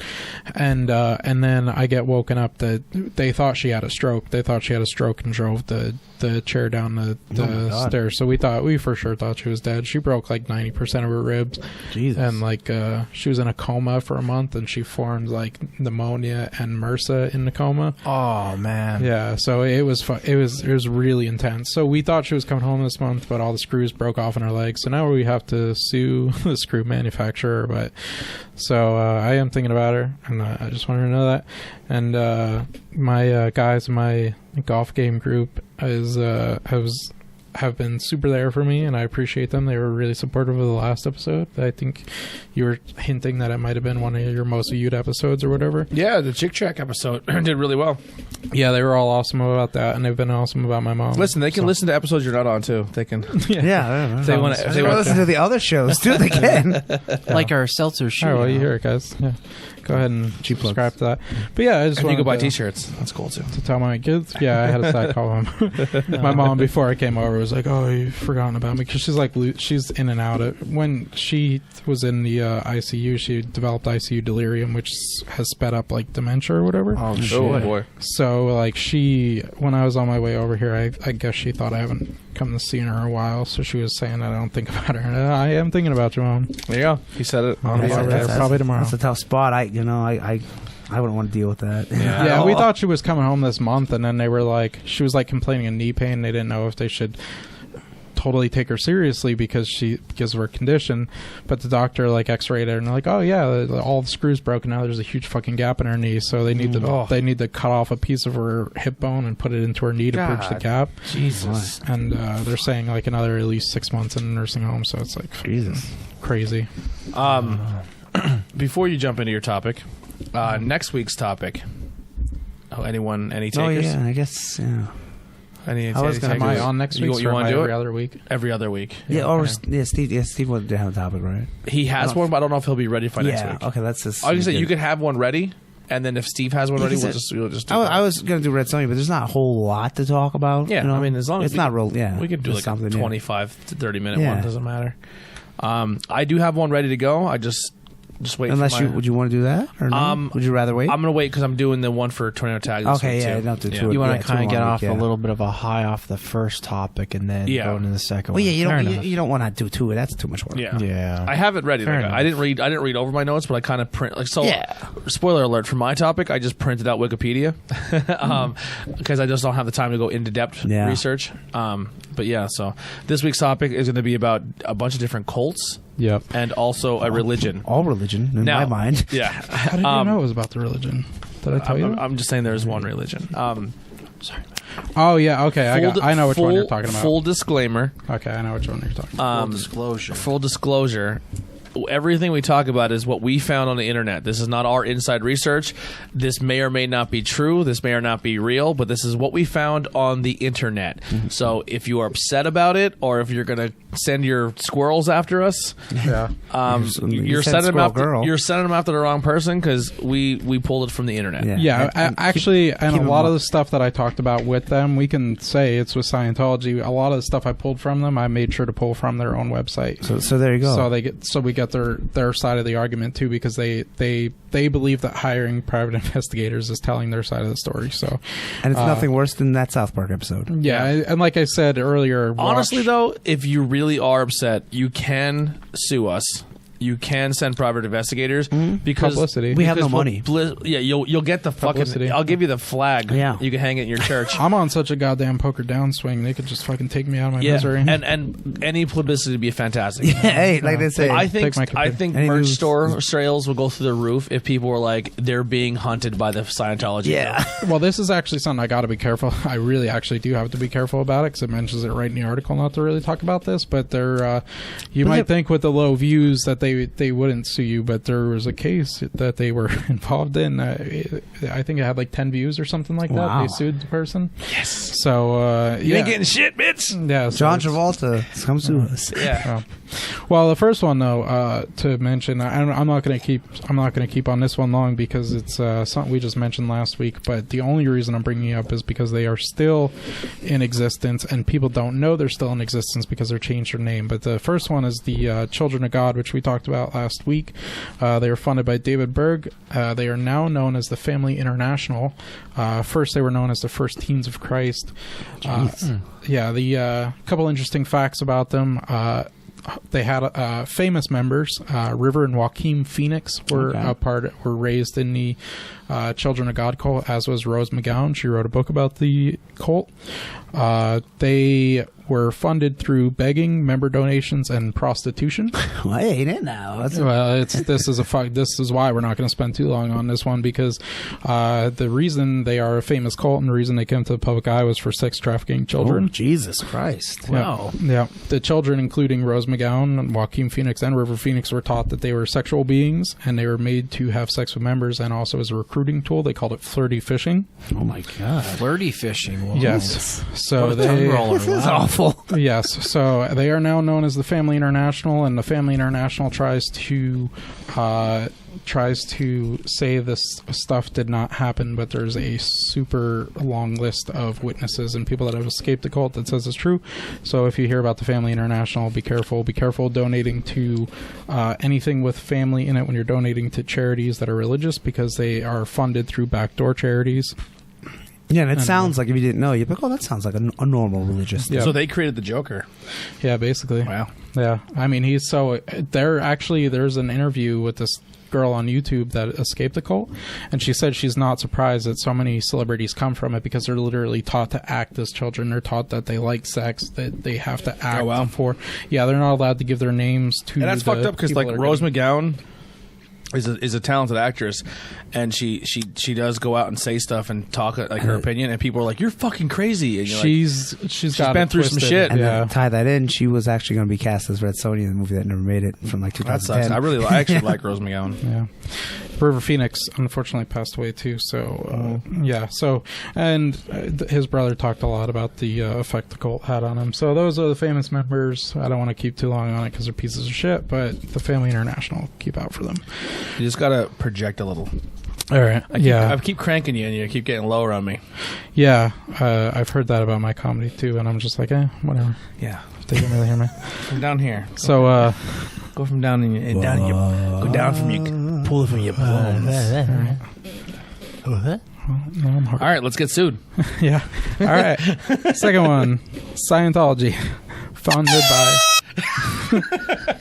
founded by sci-fi writer L. Ron Hubbard. He joked with friends about wanting to start a cult. He wrote Dianetics, And he did which led New way of thinking. yeah, which led to Scientology. I don't want to talk too much about the OT levels with operating thetans, because you're not supposed to know that unless you donate $360K. Can you imagine? They fought the government for tax-exempt status. A lot of people know them as a celebrity cult, but they have 55K members estimated as of 2017. Wow. They are one of the largest landowners in the world as an organization. They are also one of the wealthiest. They don't have to file taxes anymore, so we don't know how wealthy they are anymore, but they are believed to be the largest real estate owners in the world. They have these places called like the Sea Org and stuff like that, where they send their trainees, and a lot of stories come out about the Sea Org. Just look into that. Active members of the cult, a lot of people know, but some of them will surprise you. So you have Tom Cruise, that was me, John Travolta, Kirstie Alley, Bijou Phillips, Danny Masterson from That 70 Show, Laura Prepon from That 70 Show, which is unfortunate if you ever masturbated to her. That's the redhead? Yeah. Yeah. Dougie Fresh, the rapper. That's awesome. Erica Christensen, who was in Swim Fan, Elizabeth Moss, Nancy Cartwright, Juliette Lewis, Greta Van Susteren. Wow. Greta Von Fleet. No. Jenna Could you imagine if they got a Elfman. whole band? Yeah. Jenna Elfman from Darla and Greg. It's also a Oh, shame wow. if you masturbated to her Yeah. like I did. She's really good looking, but no boobs. Who is the one? I still dig it. I don't mean to cut you off, Matt, but who was the one girl, the lady that was on King of Queens? Wasn't she a Leah Scientologist? Remini. Yeah, she got out, She's though. in the former. Yeah. We're getting to that one. Okay, sorry pretty for hot. jumping ahead. It's all right, Yeah. big guy. So also other ones are Kelly Preston, Catherine Bell, Jada Pinkett Smith. I hope Will Smith is not in her, but it didn't. She's say. still an active member? Yes. Wow. Jada Pinkett Smith, yes. Wow. She talks about it pretty openly.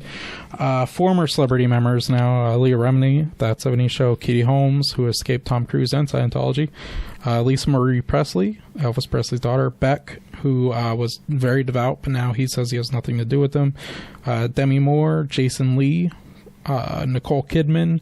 The most surprising one I found that I didn't even know was Jerry Seinfeld. What is with these cults? Yeah. Like, you gotta go right for that. He started out with Scientology about How much money do I gotta donate to get rid? I want to get the I looked in the box and I said, "This is horseshit." So apparently it was like 30 years ago, but they one of their biggest things is they have these celebrity centers where they recruit wannabe actors, but some of them turn into something. But he refuses to talk about Scientology. He only says good things about him. Jerry Seinfeld.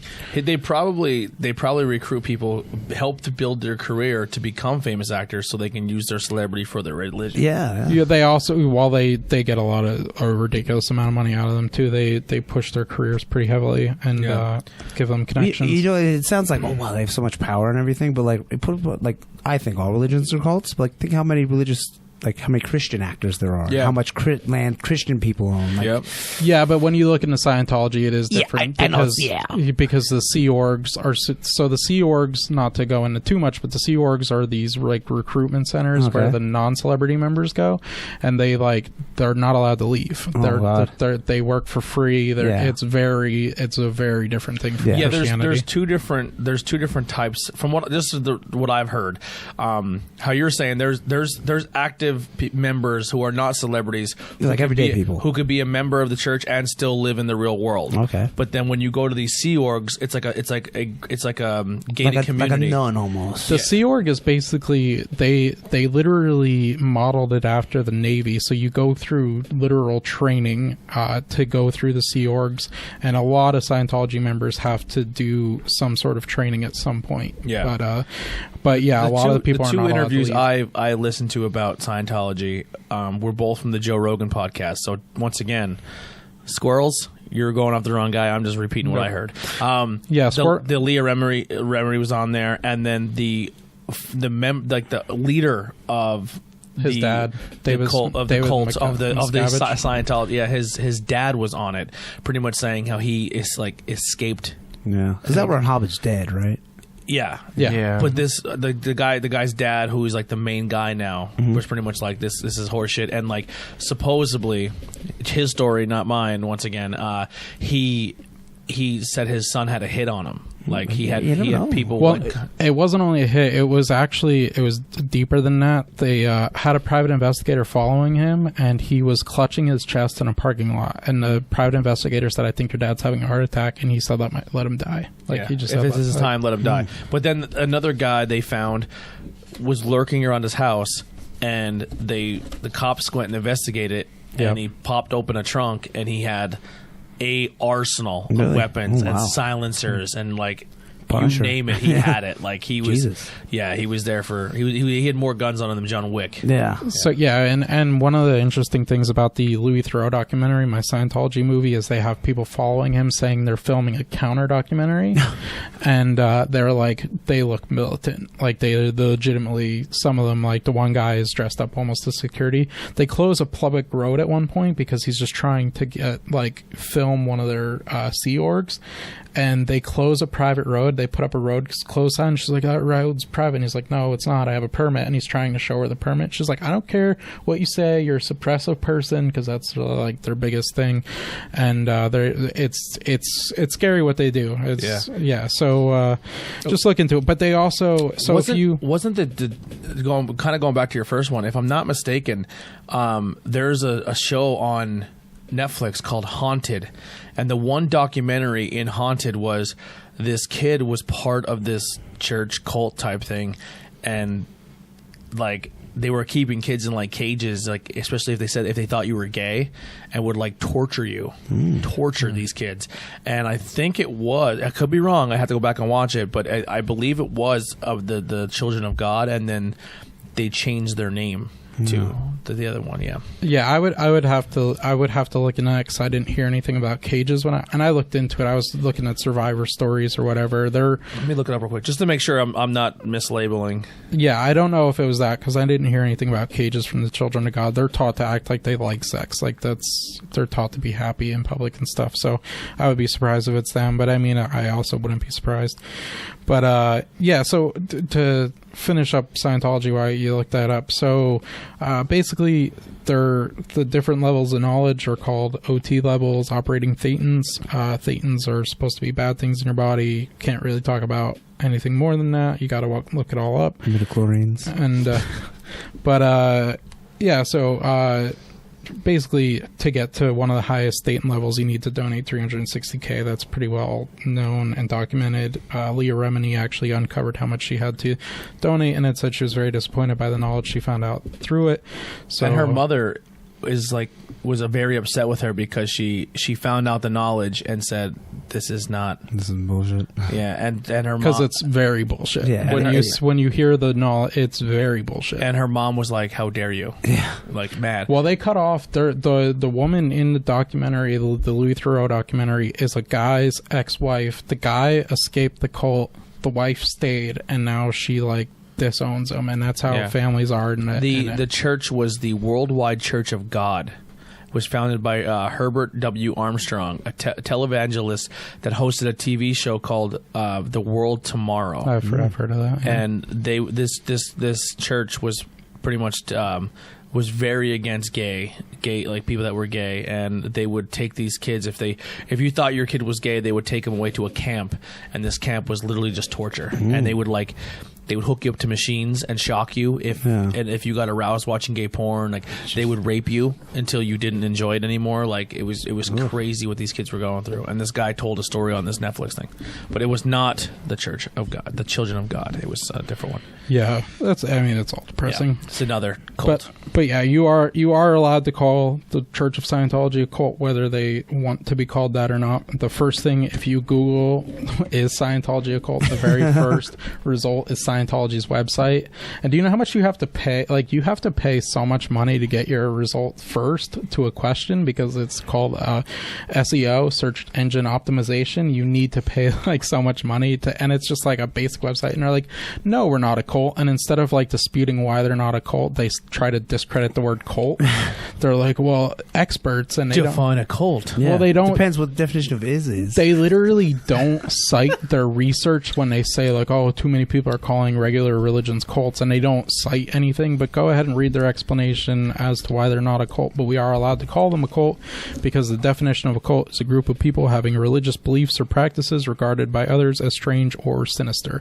So, and to stay on the theme of video games, the Scientology was actually portrayed in Grand Theft Auto. Really? There is a mission where we have to go on the website on your phone. So if you go on your phone and go on the internet, or if you go to an internet cafe and you look up the Children of Light, you hit, do you want to be a member, and hit yes. And then a couple hours later in game, your phone will ring and tell you to go to this location, and you as Michael can join this cult. And there's a whole side mission to it. No, really? And then at the very end, you're like, this is bullshit. And you kill them all. And you kill them all on escape. Yeah. Nice. Yeah. So, so what I'm doing here to explain this is I'm just mentioning some of the real famous ones and giving actually a little more to the story, but then I have a really good one that a lot of people probably have not heard of. But the next one is the Manson family, which was led by Charles Manson. They're famous for multiple Californian murders and murdered 9 people, including Sharon Tate, who was married to Roman Polanski. She was a famous actress back then. We talked about the Once Upon a Time not being a true story. Definitely not how it went down. You got to look that up if you want to watch it. But a lot of people know the Manson family story. So just to keep it brief, in total they killed 9 people. They were ordered by Manson. Before that, they were a commune of about 100 hippies that they basically had sex and did drugs all day. That's literally what they did. Party time. They believed Manson was Jesus reincarnate, and there was a coming race war. He would literally pretty much overdose them to the point where they were tripping balls, and he would stay pretty much sober. They would also drug themselves. A lot of the people were very much devout to Manson. In fact, after he went to prison, Squeaky or whatever tried to assassinate the president. His cult kept going. He still got letters in prison that people believed him. So he really, while he was charismatic or whatever, it was just he had a real hold on people. He used a lot of pop culture too to try to keep people. And a lot of times, all these cults and religions, they try to prey on people that are very impressionable. Yeah. And people that are looking for something, or that don't have family backgrounds. Yeah, and they don't or they may be a little slow or off or something. or racist. Yeah. His big thing was his goal was to start a race war. Yeah, and then he thought they were a race war was coming. They were gonna help start the race war. They were gonna hide in the mountains, and then once all the blacks and whites killed each other, they would emerge and take over the world and be the president. So basically, to talk about the point where a lot of them are desperate people, it's not always one of the big things that all these cults have in common is communes. So a lot of them form communes, including Scientology having their like Sea Orgs or whatever. So every cult that I've mentioned so far has communes. That's their big thing, where they believe they're getting together for a positive message. They're living together. They're taking care of each other. They believe they're doing good. So it's not necessarily weak-minded people at first. They obviously get drawn into it, but they believe they're moving to a community. Like a lot of celebrities, if you like Google how many celebrities grew up in cults, a lot of them grew up in communes, and that's a basic tactic of cults, is forming communities where you can be like-minded in your beliefs, which actually brings me to And shut them off from the outside world. that's a huge what the hell do they call that? If you go live in somewhere and they say tactic. if you go live somewhere and they tell you can't have the internet or your phone, you're in a cult. Yeah, and that actually, Or you're Amish, which is kind of like the same thing. the point I was bringing that to is because of the next cult, which is another one that people are going to hear, but they don't know the backstory. So I wrote a little bit about the backstory. So the People's Temple was Jim Jones. It was formed in Indianapolis. People will know this cult from the saying, you drank the Kool-Aid or don't drink the Kool-Aid. That is because obviously what happened at the end of the story. But Jim Jones started the People's Temple. It was a multicultural church in... And not John Jones, the great fighter. Yeah, Jim Jones. He, white dude, but he... a little fun fact, he was trained by a black priest, which is why he formed a multiple cultural church in 1995, and it gained a big following because at the time most of the country was still dealing with segregation. So they were a church that basically tried to marry Christianity with communism. Yeah, that's literally what a combo. Yeah, so basically it was, we all need to take care of each other. They're trying to marry the races with Christian beliefs. It was actually pretty insane, some of the stuff this dude believed, but it was clear that something was off with Jones because he claimed he was a spiritual healer. So he would say, if you're sick, come to me, and he would pray over you, and he would claim to heal you with his divine intervention. Lay hands. He was a paladin. And the biggest thing that he preached from the very beginning was that there was a nuclear holocaust coming. And basically his plan was that, well, this is my favorite part about a lot of cult leaders. He predicted the end of the world in 1960. In 1965, he predicted that it would end in 67 due to a nuclear holocaust.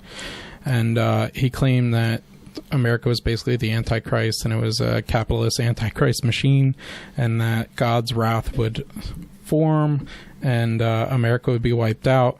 So that was basically his biggest thing. But I love, like, if you're gonna predict shit, don't do it while you're alive. Be like, 10 years after I die, God is gonna be so sad.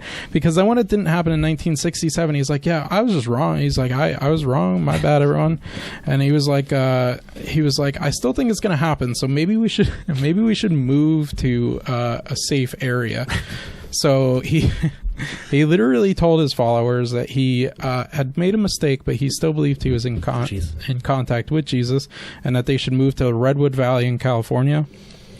Basically said it was a safe area. Which is probably pretty nice. Yeah.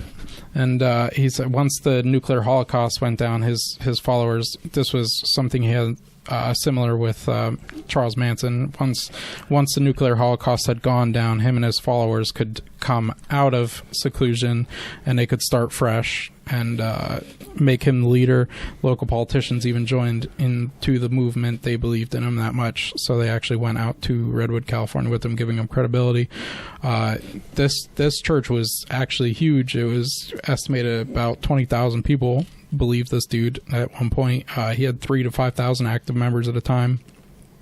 But so after it didn't happen, he moved them out to Redwood, California. The church got very big. protest orchestrated by Jones drew media attention. They started to. This is the fucked up thing about the People's Temple, and this is why it got so many people. The People's Temple got so many people because they claimed to be for social civil rights. So most of his congregation was black. They would protest like evictions. They would protest all kinds of civil rights issues, and they were carried out by his command. But what happened, the adverse effect of that was he got a lot of media attention because he was orchestrating these protests.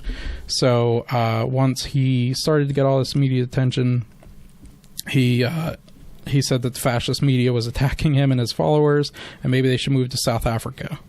So they moved to the Guyana region in South Africa, and they formed Jonestown, which was a socialist commune. They studied Christian beliefs, but they also believed they had the power, that he had the power to heal them of all ailments, because it was clear that it was pretty clear that like they didn't take any doctors, they didn't take any medicine. He just said, I can heal you guys. So when they were getting sick and like puking all over each other and he couldn't heal them, 14 people decided they were done and they left. So this congressman, I think I wrote his name down here. Let me see. Can you imagine you move to South Africa and all the diseases and stuff? Oh yeah, because you can't get there. Well, he also, not only did he, so I skipped over one important part. Not only did he move to South Africa, he did no research on the land he was moving on to. Oh boy. He bought the land because he got a good deal on it. The reason he got a good deal on it was because the soil wasn't fertile, so they couldn't grow anything on the commune. So he had to import everything from the fascist U.S. He had to import wheat. He had to import toilet paper. So he was importing all this shit. So what happened was, through the imports, these 14 members that left the church went and told on them. Basically, this congressman went to I didn't write his name now, but this congressman went to check on the community. He was actually going to give them a good report because there was only 14 people out of 900 plus, and he was saying that they were functioning okay. But Jim Jones was so paranoid at this point. That was a very common theme during his reign, was he was super paranoid. That's why they kept moving around. But he was so paranoid that they were going to get in trouble that he had them kill the congressman on the airstrip. And then that's what led to the Jonestown Massacre, as it's called. He killed the congressman on the airstrip. He called all his community into the pavilion. There's a 45-minute tape that you can listen to on YouTube called the Death Tape. It is the speech he gave about them killing themselves. He gave the members Kool-Aid laced with cyanide and told them to have the children drink first. They knew they were going to die, and they drank it. But it was laced with cyanide and Valium, laced Kool-Aid, so that is why you don't drink Kool-Aid.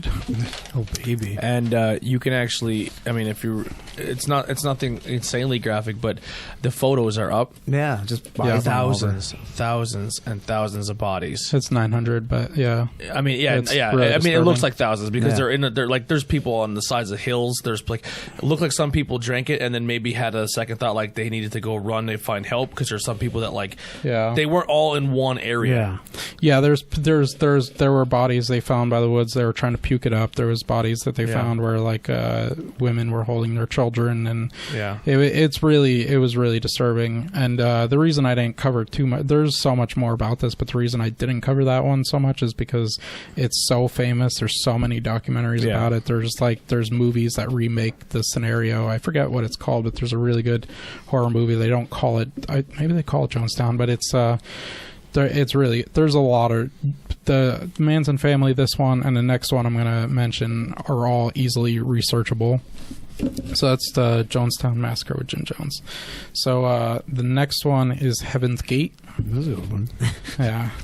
Heaven's Gate is one of the weirdest ones. That was formed by Michelle Applewhite and Bonnie Nettles. They were a UFO cult. They're famous. You would know them because in 1997 there was 37 bodies discovered that committed mass ritual suicide over 3 days. The bodies were dressed in matching black shirts, black sweatpants, and black and white Nike Decade athletic shoes with armbands that said Heaven's Gate away team. I would be like definitely trying to get on the home team if that was the away team. Hey. Yeah, like I would be standing in his, but they said Heaven's Gate away team, which is, they said that was basically a Star Trek reference. And it ruined the sneaker. I think that didn't the sneaker discontinue because people were like used to like, oh, these are the death shoes. Well, what's so funny, I don't know about that part, but what's so funny funny about the sneakers thing is people thought there was this huge symbolism in it because they did have they had a $5 bill and 3/4 in their pocket because when they were out they could get a vagrancy fine because they were as I'll talk about, they were underground, but and 3/4 to make phone calls. So they thought there was this huge symbolism in the Nike sneakers, but it just turned out that they got a good deal on them. Like they just got a good group price on them. And we actually know, I didn't mention it here, but we know a lot about the Heaven's Gate cult and what happened because they left 2 surviving members to run their website. So the Heaven's Gate website still runs. You can go on it right now. It looks retro, it looks old school, but they'll still respond to you if you message it, basically. We should try. Yeah. But and the picture of that guy though, but it was so the suicide incident itself. They committed suicide over 3 days. They did it in groups of 15, 15, and 9. Each group cleaned up for the previous group. So they would put plastic bags over the head. They would suffocate. They would take the bag off, arrange their bodies in bed and stuff like that. So it's really really fucked up. They should have went with the Kool-Aid. and they did that so they can get on the UFO that was near the. Yeah, that's where we're UFO. coming. The UFO. I'm sorry, yeah. I don't want to. Yeah, no, it's all right. It's one of among the dead bodies. The only notable person that we would know was Thomas Nichols, who was the brother of Nichelle Nichols, who played Uhura on the original Star Trek. He was Oh, wow. to this UFO cult. Yeah. And they were actually a cult for 22 years. So this is the thing that people don't know because you know the actual incident. This is the backstory I wanted to tell. So they were a cult for 22 years. Marshall and Bonnie were basically equal in starting the cult. Marshall had just gotten fired from his job because they said he had a relationship with a male student. He was some sort of teacher, and she was a nurse. That was a creepy. Oh yeah. He was a boy. And that's the guy that's at the picture when you type in Heaven's Gate. That guy's picture comes over. Right? Yeah, he's super. Yeah, he's very. Once you see him, you won't forget what he looks like. Yeah. He looks like he took all the Adderall on the planet. Yeah. But basically, they discussed this mutually, and they believed it was their duty to fulfill biblical prophecies, and that they were chosen as the higher beings than the rest of us. They referred to themselves as the two in the very beginning. They started Deuce. Yeah. The best part about these two is they started to just tell people we're better than you and we're going to fulfill all these biblical prophecies, and people are like, no. So they had a lot of trouble getting support in the very beginning of their cult. So what they did, Imagine being the first member. This is such a This guy's really on to something here. Yeah, Well, you know, I like these two. the 2+1 maybe. So they started preaching to people that did not go over well. They basically told them that they were going to be killed in what they called the demonstration, and then they would be resurrected in front of others and then transported onto a spaceship. And when people are like, you're fucking crazy, and went away from them, they regrouped, they rediscussed it, and they basically started to recruit others now under the promising that they were the two, but they can now have others join them and become what they called the crew, which is super lit. So they called themselves the crew now. So now they weren't the two, now they're the crew, because they can have other people come into their movement. They were 2 live crew. Yeah. So basically, I'm so horny. So basically, like this is I don't know how this. I really think right now, and this is not a political joke or dig, Donald Trump can 100% start a cult. Yeah, he has Trump it is- already.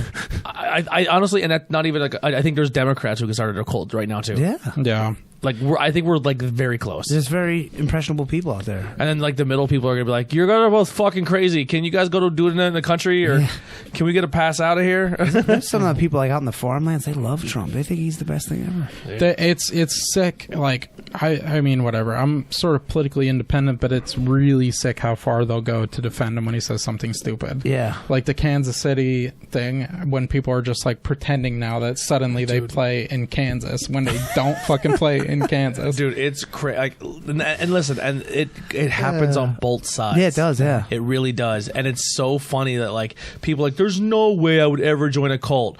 You're 90% of you are halfway there.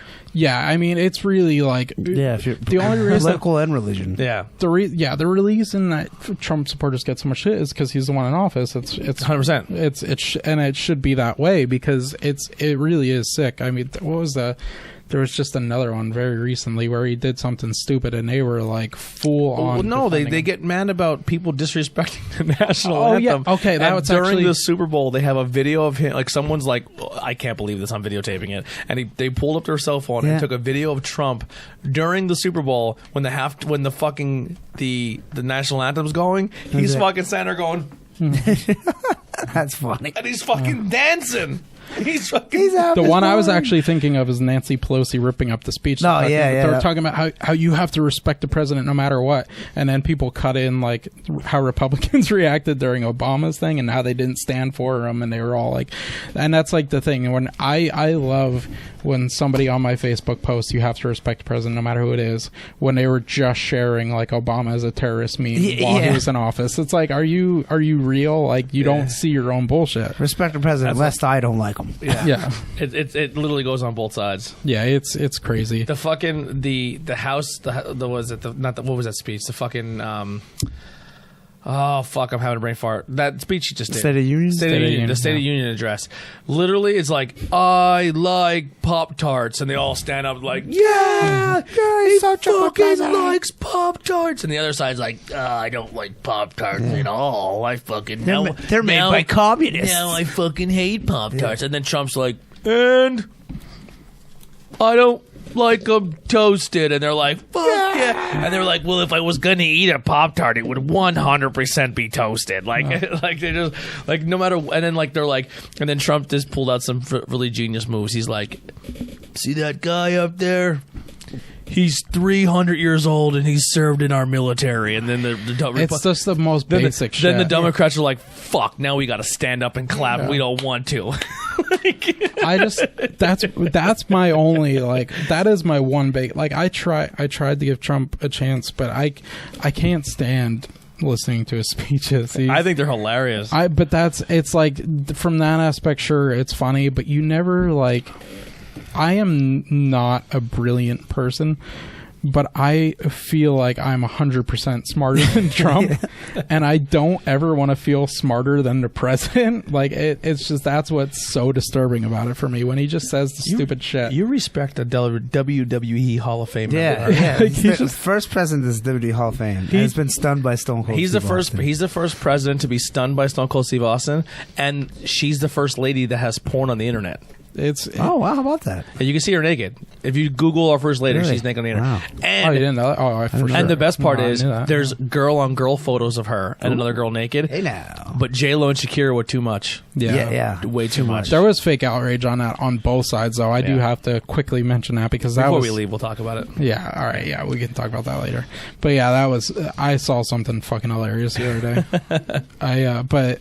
So to get back to this, all right, because I have a lot of friends in my golf group that are Trump supporters, and I love you guys. Listen, I do. you're playing golf, you're probably a Trump supporter. I love that group.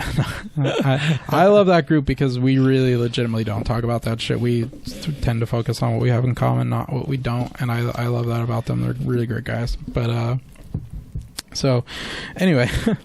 Just trying to keep the followers up. Yeah, no, I love those guys. Hit that I'm like button, guys. What's so fucking that's the nerdiest thing about me ever is that golf group because I'm like the top 20 in the world at this game that I'll never make $1 at. It's just hilarious. But they're good dudes. But anyway, so when they tried to form the crew, as they call it, which by the way it's still super lit. They basically said they had to go through a training process to achieve a higher mental being so they could be on their level. So they basically told them the way to do that is sell all your belongings and come on the road with us and live in tents, and we're going to beg for money to go from city to city. Oh, that sounds bad about that. And again, it's the commune strategy where they brought everybody into a commune. They believe they were cared for. They believe they had some knowledge about space, and that's basically how they got started. And that grew to 80 members. See, And what year is this? This is the 90s, right? No, this was actually they were a cult for 22 years. In the very beginning, we're talking mid 1970s. Wow. I believe this was about 79 where they started to pick up some traction. So they started picking up some traction probably about 79. They're moving all around, basically trying to stay underground. They wouldn't let them contact their families. That was that is a cult grooming tactic where you take them away from their loved ones and you don't let them get any sort of negative feedback about what you're doing. They claim to have all kinds of secret knowledge, but then they started going by aliases. So there was a whole bunch of them, but Marshall and Bonnie started calling themselves Doe and T, among many other aliases.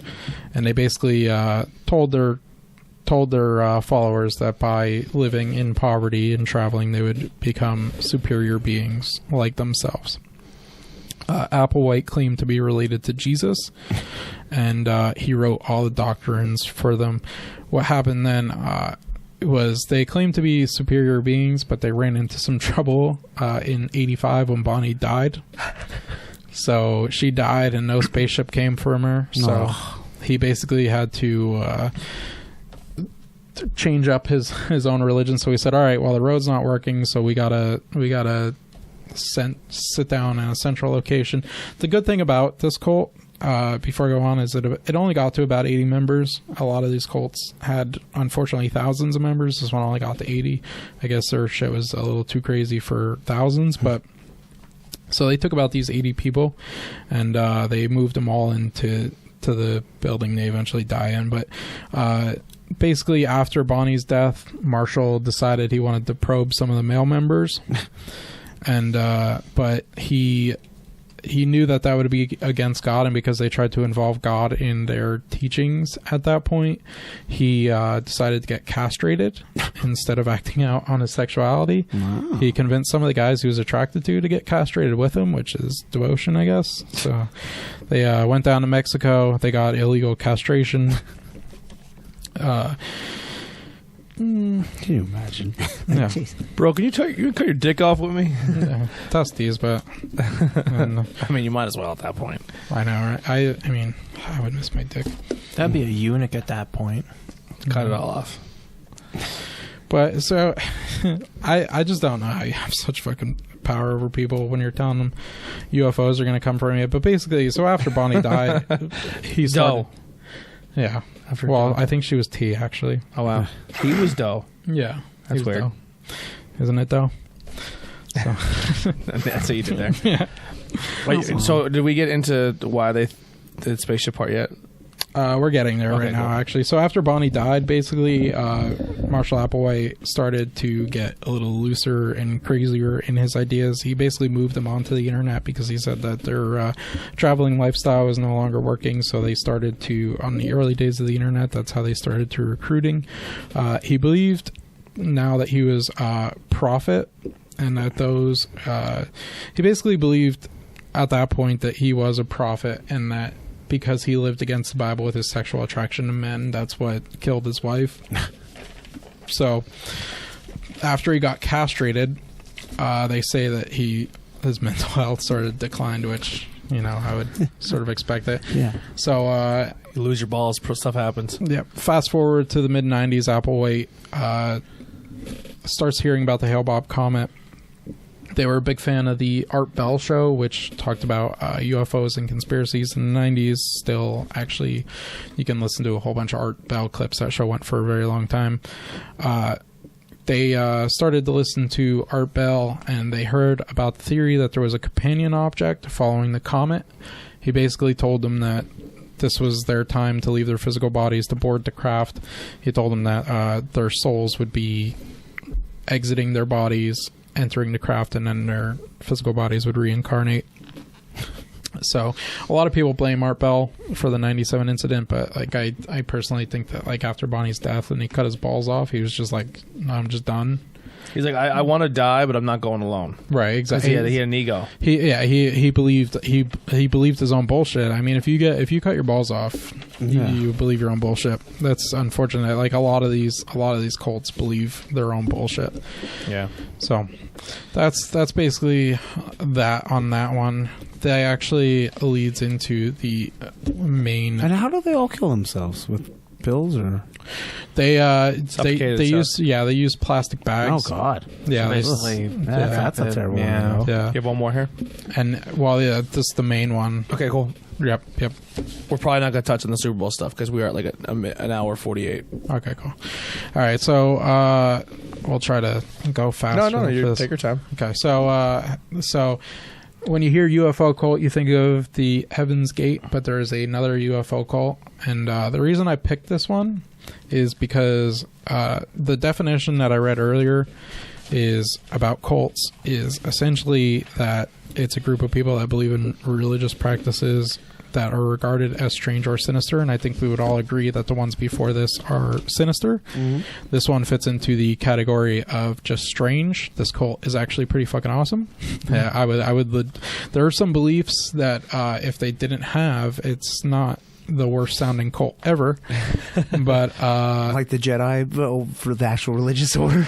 They have some pretty insane beliefs, though, which is what stops me from converting right now. But how many have heard of the Raelians? Raelians? No, I've never heard of it. Yes. All right. I'm glad no one's heard of this one. So the Raelians were founded by Claude Verlaine. He's a French dude, so thankfully that's the last time I'm going to have to say his name because he changed it a bunch of times. He was also known as Rael, from Raelism or Raelians. He was born in 1946 in France. He is still alive. He still runs this organization. Wow. Yep. He was raised in Ambert, France. He was raised by a Jewish father, an atheist mother, and a devout atheist grandmother. That's actually important because the Raelians claim that they're atheists. They have atheist influences, where a lot of the cults we touched on are religious. This has religious undertones, but they preach atheism. The only requirement to becoming a Raelian is to disavow any other religion. So you have to disavow it. All right, I'm halfway there. Yeah. They also, exactly. You have to disavow any other religion. Oh, shit, I'm a Satanist. Well, by definition of my beliefs, I actually would fall under Satanism. Really? Yeah, but like Satanism, not like I believe in Satan. The real like yeah, Satanism, they don't worship Satan. actually Whatever. don't believe in Satan either.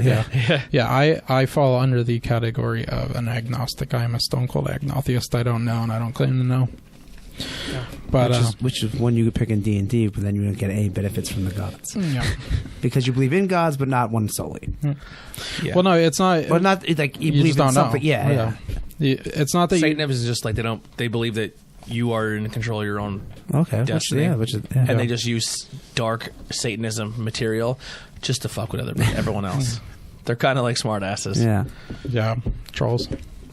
But so despite his atheist upbringing, this is actually something him and I have in common. His parents believed he should be educated in religion, and so he can make his own decision.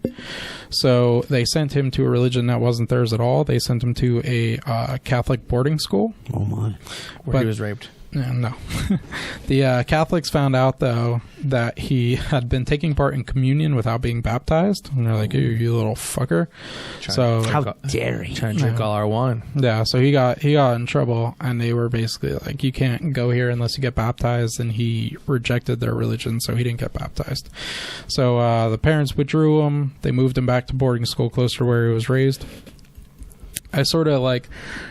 In reading all this from a psychological perspective, I sort of think this is where the big transformation happened, because he was sort of like, he was sent to boarding school by his parents. He was taught Judaism, he was taught atheism, and none of them worked out for him. He was taught Catholicism, didn't work out for him. He was rejected by everybody, and like his parents, as you'll see, kept sending him away to boarding school. So I think he felt pretty abandoned by his parents too. So he didn't know what to think, basically. After he went off to the boarding school in Ambert, he decided that school wasn't for him, and he dropped out and became a busker. He traveled all over France busking until he finally, he hitchhiked around Paris for 3 years, making money as a pop musician. No. Yep. You'll notice like a lot of cult leaders have some sort of like artistic or creative ability, because they have to create some of the shit they do. So he got a record contract. He met this dude. He changed his name to Claude Seller for his record contract. He met this dude, Lucien Maurice, who was the director of a national radio program. Lucien Maurice. Yeah, thank God this one was easy to pronounce, because there was so much shit in there that was not easy to pronounce. But he went on to record 6 singles. One became a minor hit. In English, it was called Honey and Cinnamon, which I'm sure was a Banger. Yeah, honey and cinnamon. Yeah. During tastes good. During a interview, they asked him what he was going to do with the money now that he was becoming famous, and he said that racing cars was always his dream, so he was going to save up to buy a race car. No. But unfortunately, his singing career didn't go very far. As a few weeks after he was interviewed for the first and only time as a musician, his mentor and music sponsor, LaShawn Maurice, was found dead of suicide. He committed suicide in September of 1970. And Claude was 24 years old when his mentor committed suicide, so now he was rejected by all these religions. His mentor committed suicide. His parents didn't want him. He's basically out there not fucking knowing what to do. So it got really... It's not really... They don't... You know, I looked everywhere. They didn't really talk about this incident much more than... They didn't really say how it had an effect on him, but being that he left music is... kind of telling. He never recorded music ever again, and he did use some of his contacts that he met through the entertainment business to become a sports journalist. Through being a sports journalist, he met his first wife, Marie Paula Cristini, who was a nurse. She encouraged him to start a racing magazine, and he called it Auto Pop, I guess because he was a pop musician, is what I figured out there. The only thing that's so with Autopop, the one thing he was able to do was he was able to test drive race cars. And so his first wife, the hard thing about the Raelians to do research on it is there's very few documentaries. There's very few things you can watch online. We'll go into why I think later. But his first wife said in this documentary in the 90s that he appeared to be living his dream, but she said that if she had to guess as a nurse, she would have still diagnosed him with clinical depression. He couldn't figure out why he wasn't happy while he was living his dream of racing cars. So she encouraged him to move. He gave up writing. And that's where things start to get a little... Trying to crack my knee. Start to get a little weird. He stopped writing for the Autopop, and he wrote a book in 73 called The Book Which Tells the Truth. Ooh. Which is like a super red flag. But he claims in that book that he had an alien visitation within a French volcanic crater, which is like, he just adds to it. An alien came down and told him in French, which is convenient, that he came for the sole purpose of meeting just him, which he was special. And he was chosen to pass along the message to people of Earth.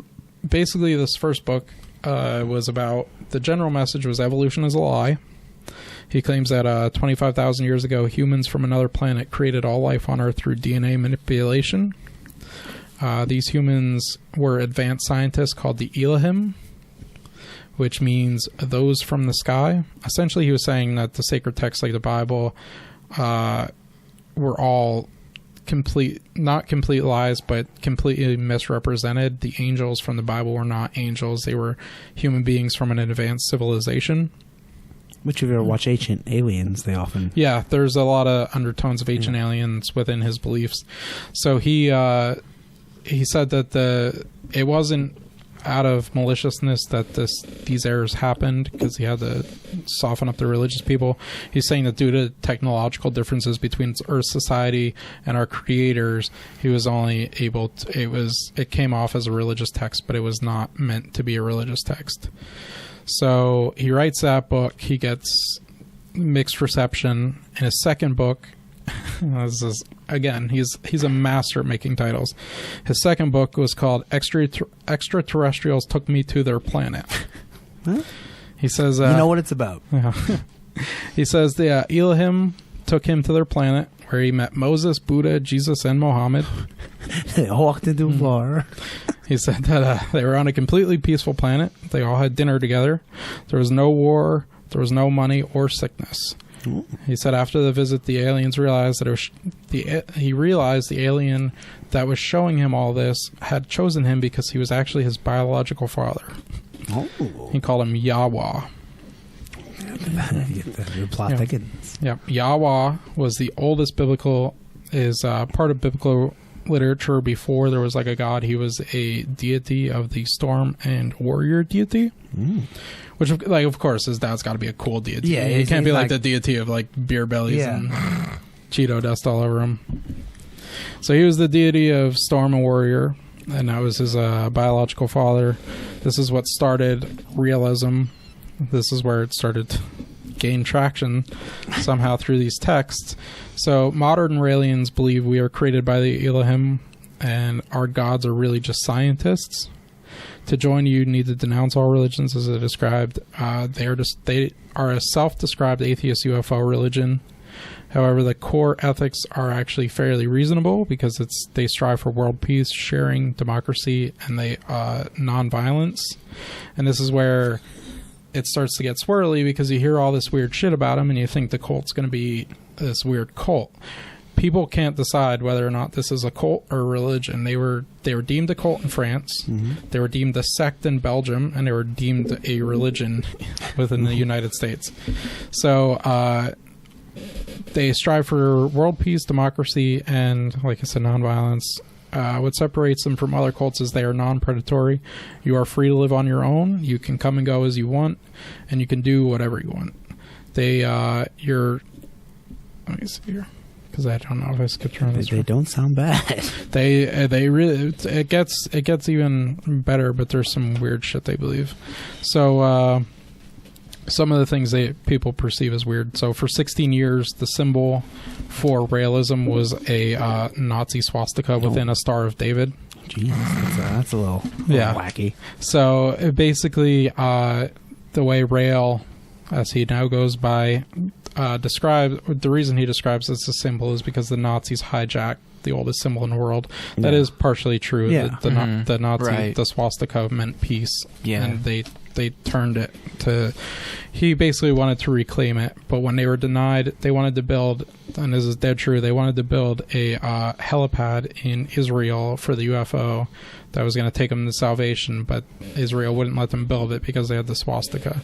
So they just changed it to a bunch of squiggly lines.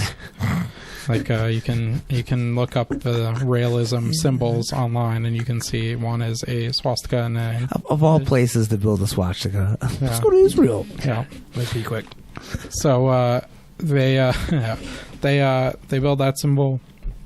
They're basically saying you're trying to reclaim the symbol of peace is their argument with that, but they change it to squiggly lines. So they don't give a meaning for the squiggly lines. That's just what it is. You can see them. They believe, this is where it gets weird, they believe that cloning can lead to disease-free bodies. They've claimed they've cloned a child that was born in 2002, but they won't let you study the child because they say that she needs her privacy. So they are respecting the cloned child's privacy. Wow. They also believe that through cloning, we can correct some injustices, like we can clone Hitler and punish him for his crimes. Which I think is weird because you're just like raising this person that's like Hitler, and you're just like, so pretty we're much gonna get you when you're at a certain age. Yeah. Well, but So I'm pretty not much be bad. like, hey, from this point and this point, oh, you gotta suffer. You know what I mean? Like, just I can imagine that. Yeah, they actually. What did I do? So the only like religious ceremony they kind of have is a Raelian baptism, where they claim they upload your genes into a space computer, allowing for digital reincarnation on the planet with the Moses and the Jesus and all that stuff. Wow. So they have 4 holy days of the year. One is on the anniversary of the bombing of Hiroshima. One is the first day he claims to have met the Elohim. One is when he had dinner with Moses. Well, that's a day to remember. Yeah, and then for when the 4th day is for when he said Adam and Eve were cloned. So he believes Adam and Eve were clones, and that is basically how they started the population, was through cloning. Clones of who? Well, they started, so they believe so much in cloning that they started their own company called Clonaid, which What a name! yeah, which it's not like I said, not only for sickness, they also truly believe they can retroactively punish people. Like they want to clone Hitler, they want to clone Mussolini, and then get proper punishment because they believe right now their bodies are in a digital copy and they're living a peaceful life, and they don't want that. So that's a whole other level of petty, if you ask me. Yeah, that's just like raising somebody for 36 That's years. a hell of a thing too, really. Yeah, that's extraordinary. You missed the best part about them. What's up? They want to clone Hitler so they can punish him for his crimes. So they're trying to find his remains. Yeah, they believe that they have a company where they believe that cloning is the answer to disease-free bodies, and they also believe they can retroactively clone like Mussolini and Hitler and punish them for their crimes, because right now they believe they're So make them digital suffer. copies of them. Yeah. Yeah, they believe they haven't suffered enough for their crimes. So there's 6 levels within this cult, because a lot of cults have titles.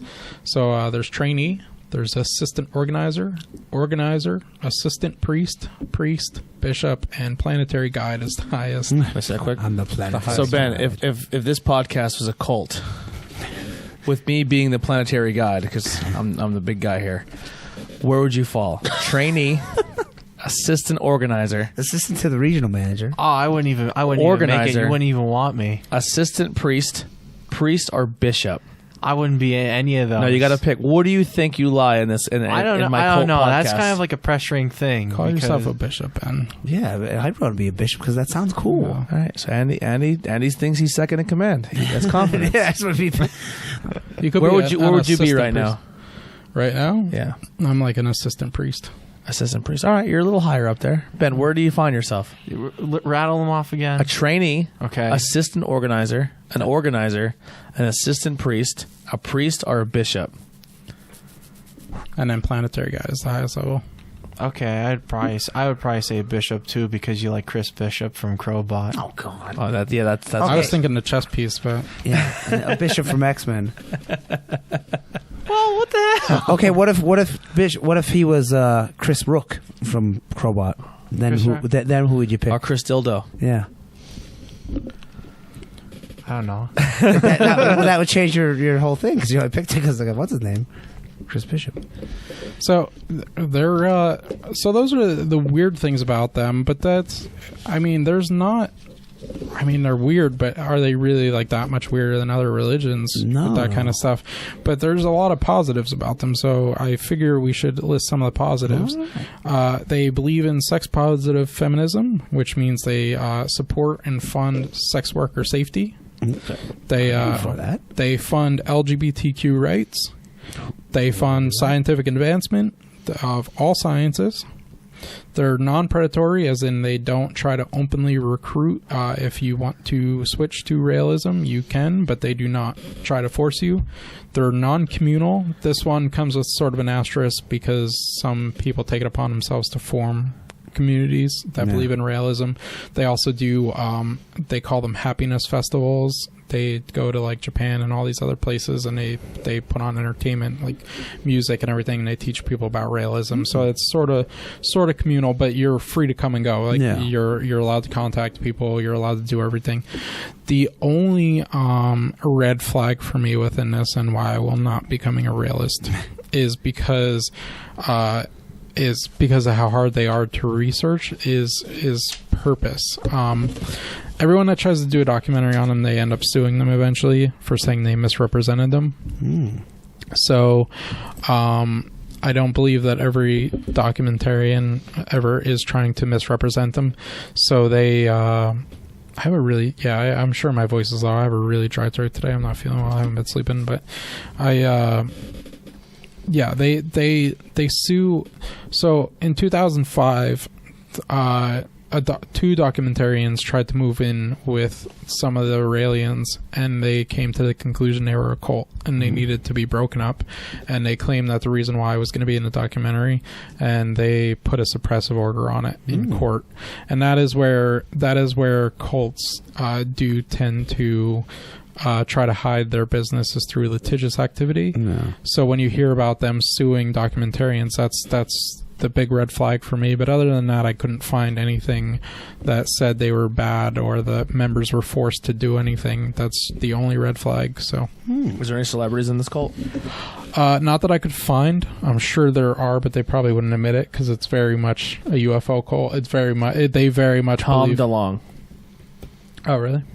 He's in the UFOs. I'm sure he might be. Yeah. They're very much into UFOs and are going to transfer to this other planet, even though they don't consider them gods. They just believe they're on a different planet, but they do believe that because of the cloning process, this other planet comes with immortality. Yeah. So they do believe in you upload living your forever. consciousness, and then you get a new body. Yeah, who wouldn't like that? Sounds awesome to me. It would make a cool movie. Yeah. All right. Well, that was Colts. Good job, man. It's interesting. I liked it. A lot of cool ones in there. Yeah. Andy, anything to plug? We went a little long tonight. Nothing really. Well, PPW this week at the Holy Family Academy. We Saturday. will be there. And we'll talk more about a tornado tag. Yeah, and then Backbreakers also at Mayfield PM to try to do both shows. So how about that? Really? Yeah. So I do one and then go to the other one. If I can, I can. But I think you may or may not be close to the last match. Yeah, I don't know, because the Sambo show's doing both, too. They're doing first Backbreakers and then coming down, so maybe if we switch spots. Ooh. Yeah.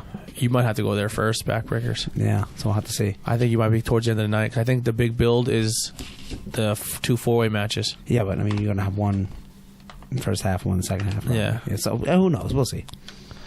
Yeah, I looked at the card. I don't know if the card's the exact order, but according to the card I had you very close to the end. Really? Yeah. Oh, okay. Well, what can you do?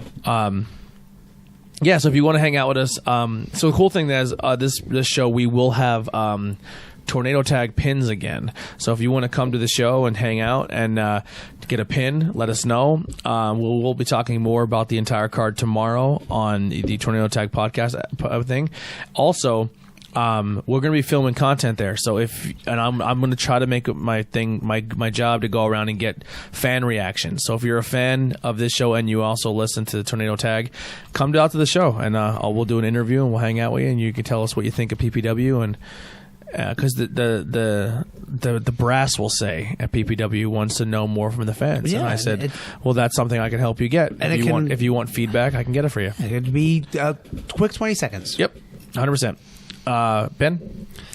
Banging Beers. I don't know what we're going to do for our lineup this Friday. We had our seltzer shootout that just came out. It was a blast. No pun intended. Audio's up. Video's up. Very fun. Recording overall. Definitely listen to that one. Definite classic in the Banging Beers episode lineup. 100%. And we have Banging Beers pins as well. So we got those in as well. Tornado Tag Podcast banner may be in time for the show. Maybe not. Bangin' Beers may also be in this week. We'll find out. But like I said, just check out the links below. Buy some T-shirts. Help us get new equipment. And Matt, anything? Just if you're watching me play poker this week and I'm running bad, if I know you, please don't tell me. And if I don't know you, please definitely don't tell me. Because these random messages are driving me nuts and they're not helping. Yeah, it's just I appreciate when they're talking about how I'm playing and they ask me about hands. I don't mind giving them. Do you have a bio you can do? You should link the bio to the IWP page. Like, hey, you want to hear more of me? Listen to our podcast. We could do a poker one if you want. What do you? A poker podcast. I mean, we could do that. But I mean, just if you want to link my Facebook or whatever, I don't know what you mean by that. Yeah, I think people can find me on Facebook pretty easily. That's what I'm on mostly. But don't add me. Just tell me how bad I'm running because I know I'm running bad. Hopefully it will turn. If not, I'll just kill myself. But yeah, shout out to my mom. Thinking about you. Sorry if I was a little dull this week. Like I said, I haven't been sleeping very well. That's two of us, brother. Yeah, same here. I'm feeling like shit. I'm at a mental block, and it's not because of the podcast. I know I just put a post up saying fuck, I feel like I'm stuck in the mud. It's not because of these shows, because this is actually something I actually look forward to. Just other things in my personal life, I just feel like I can't advance or do better, or I feel like I'm not getting what I want to accomplish done, and I feel like I can accomplish a lot more. We should all jerk each other off after this. We should. We're going to turn the cameras off. We're going to just spit on our hands and just go to town on each other. Yeah, hi, Mom. I thought of a fun podcast idea when you were talking about the girl get massaging a guy. She wouldn't do an interview unless she gave him a massage. Yeah. Could you imagine interviewing strippers and the interview's not over until they make you finish? Yeah. And they're just fucking, and then you're trying to focus on the interview, but you just. It's gotta be on a good day though. You don't want to be caught doing that on C-section Tuesdays. It doesn't matter. Hand's a hand. Nah. For for some of us. You're too picky. All right, ladies and gentlemen, it's who is it? Look Alive. See you later. Goodbye.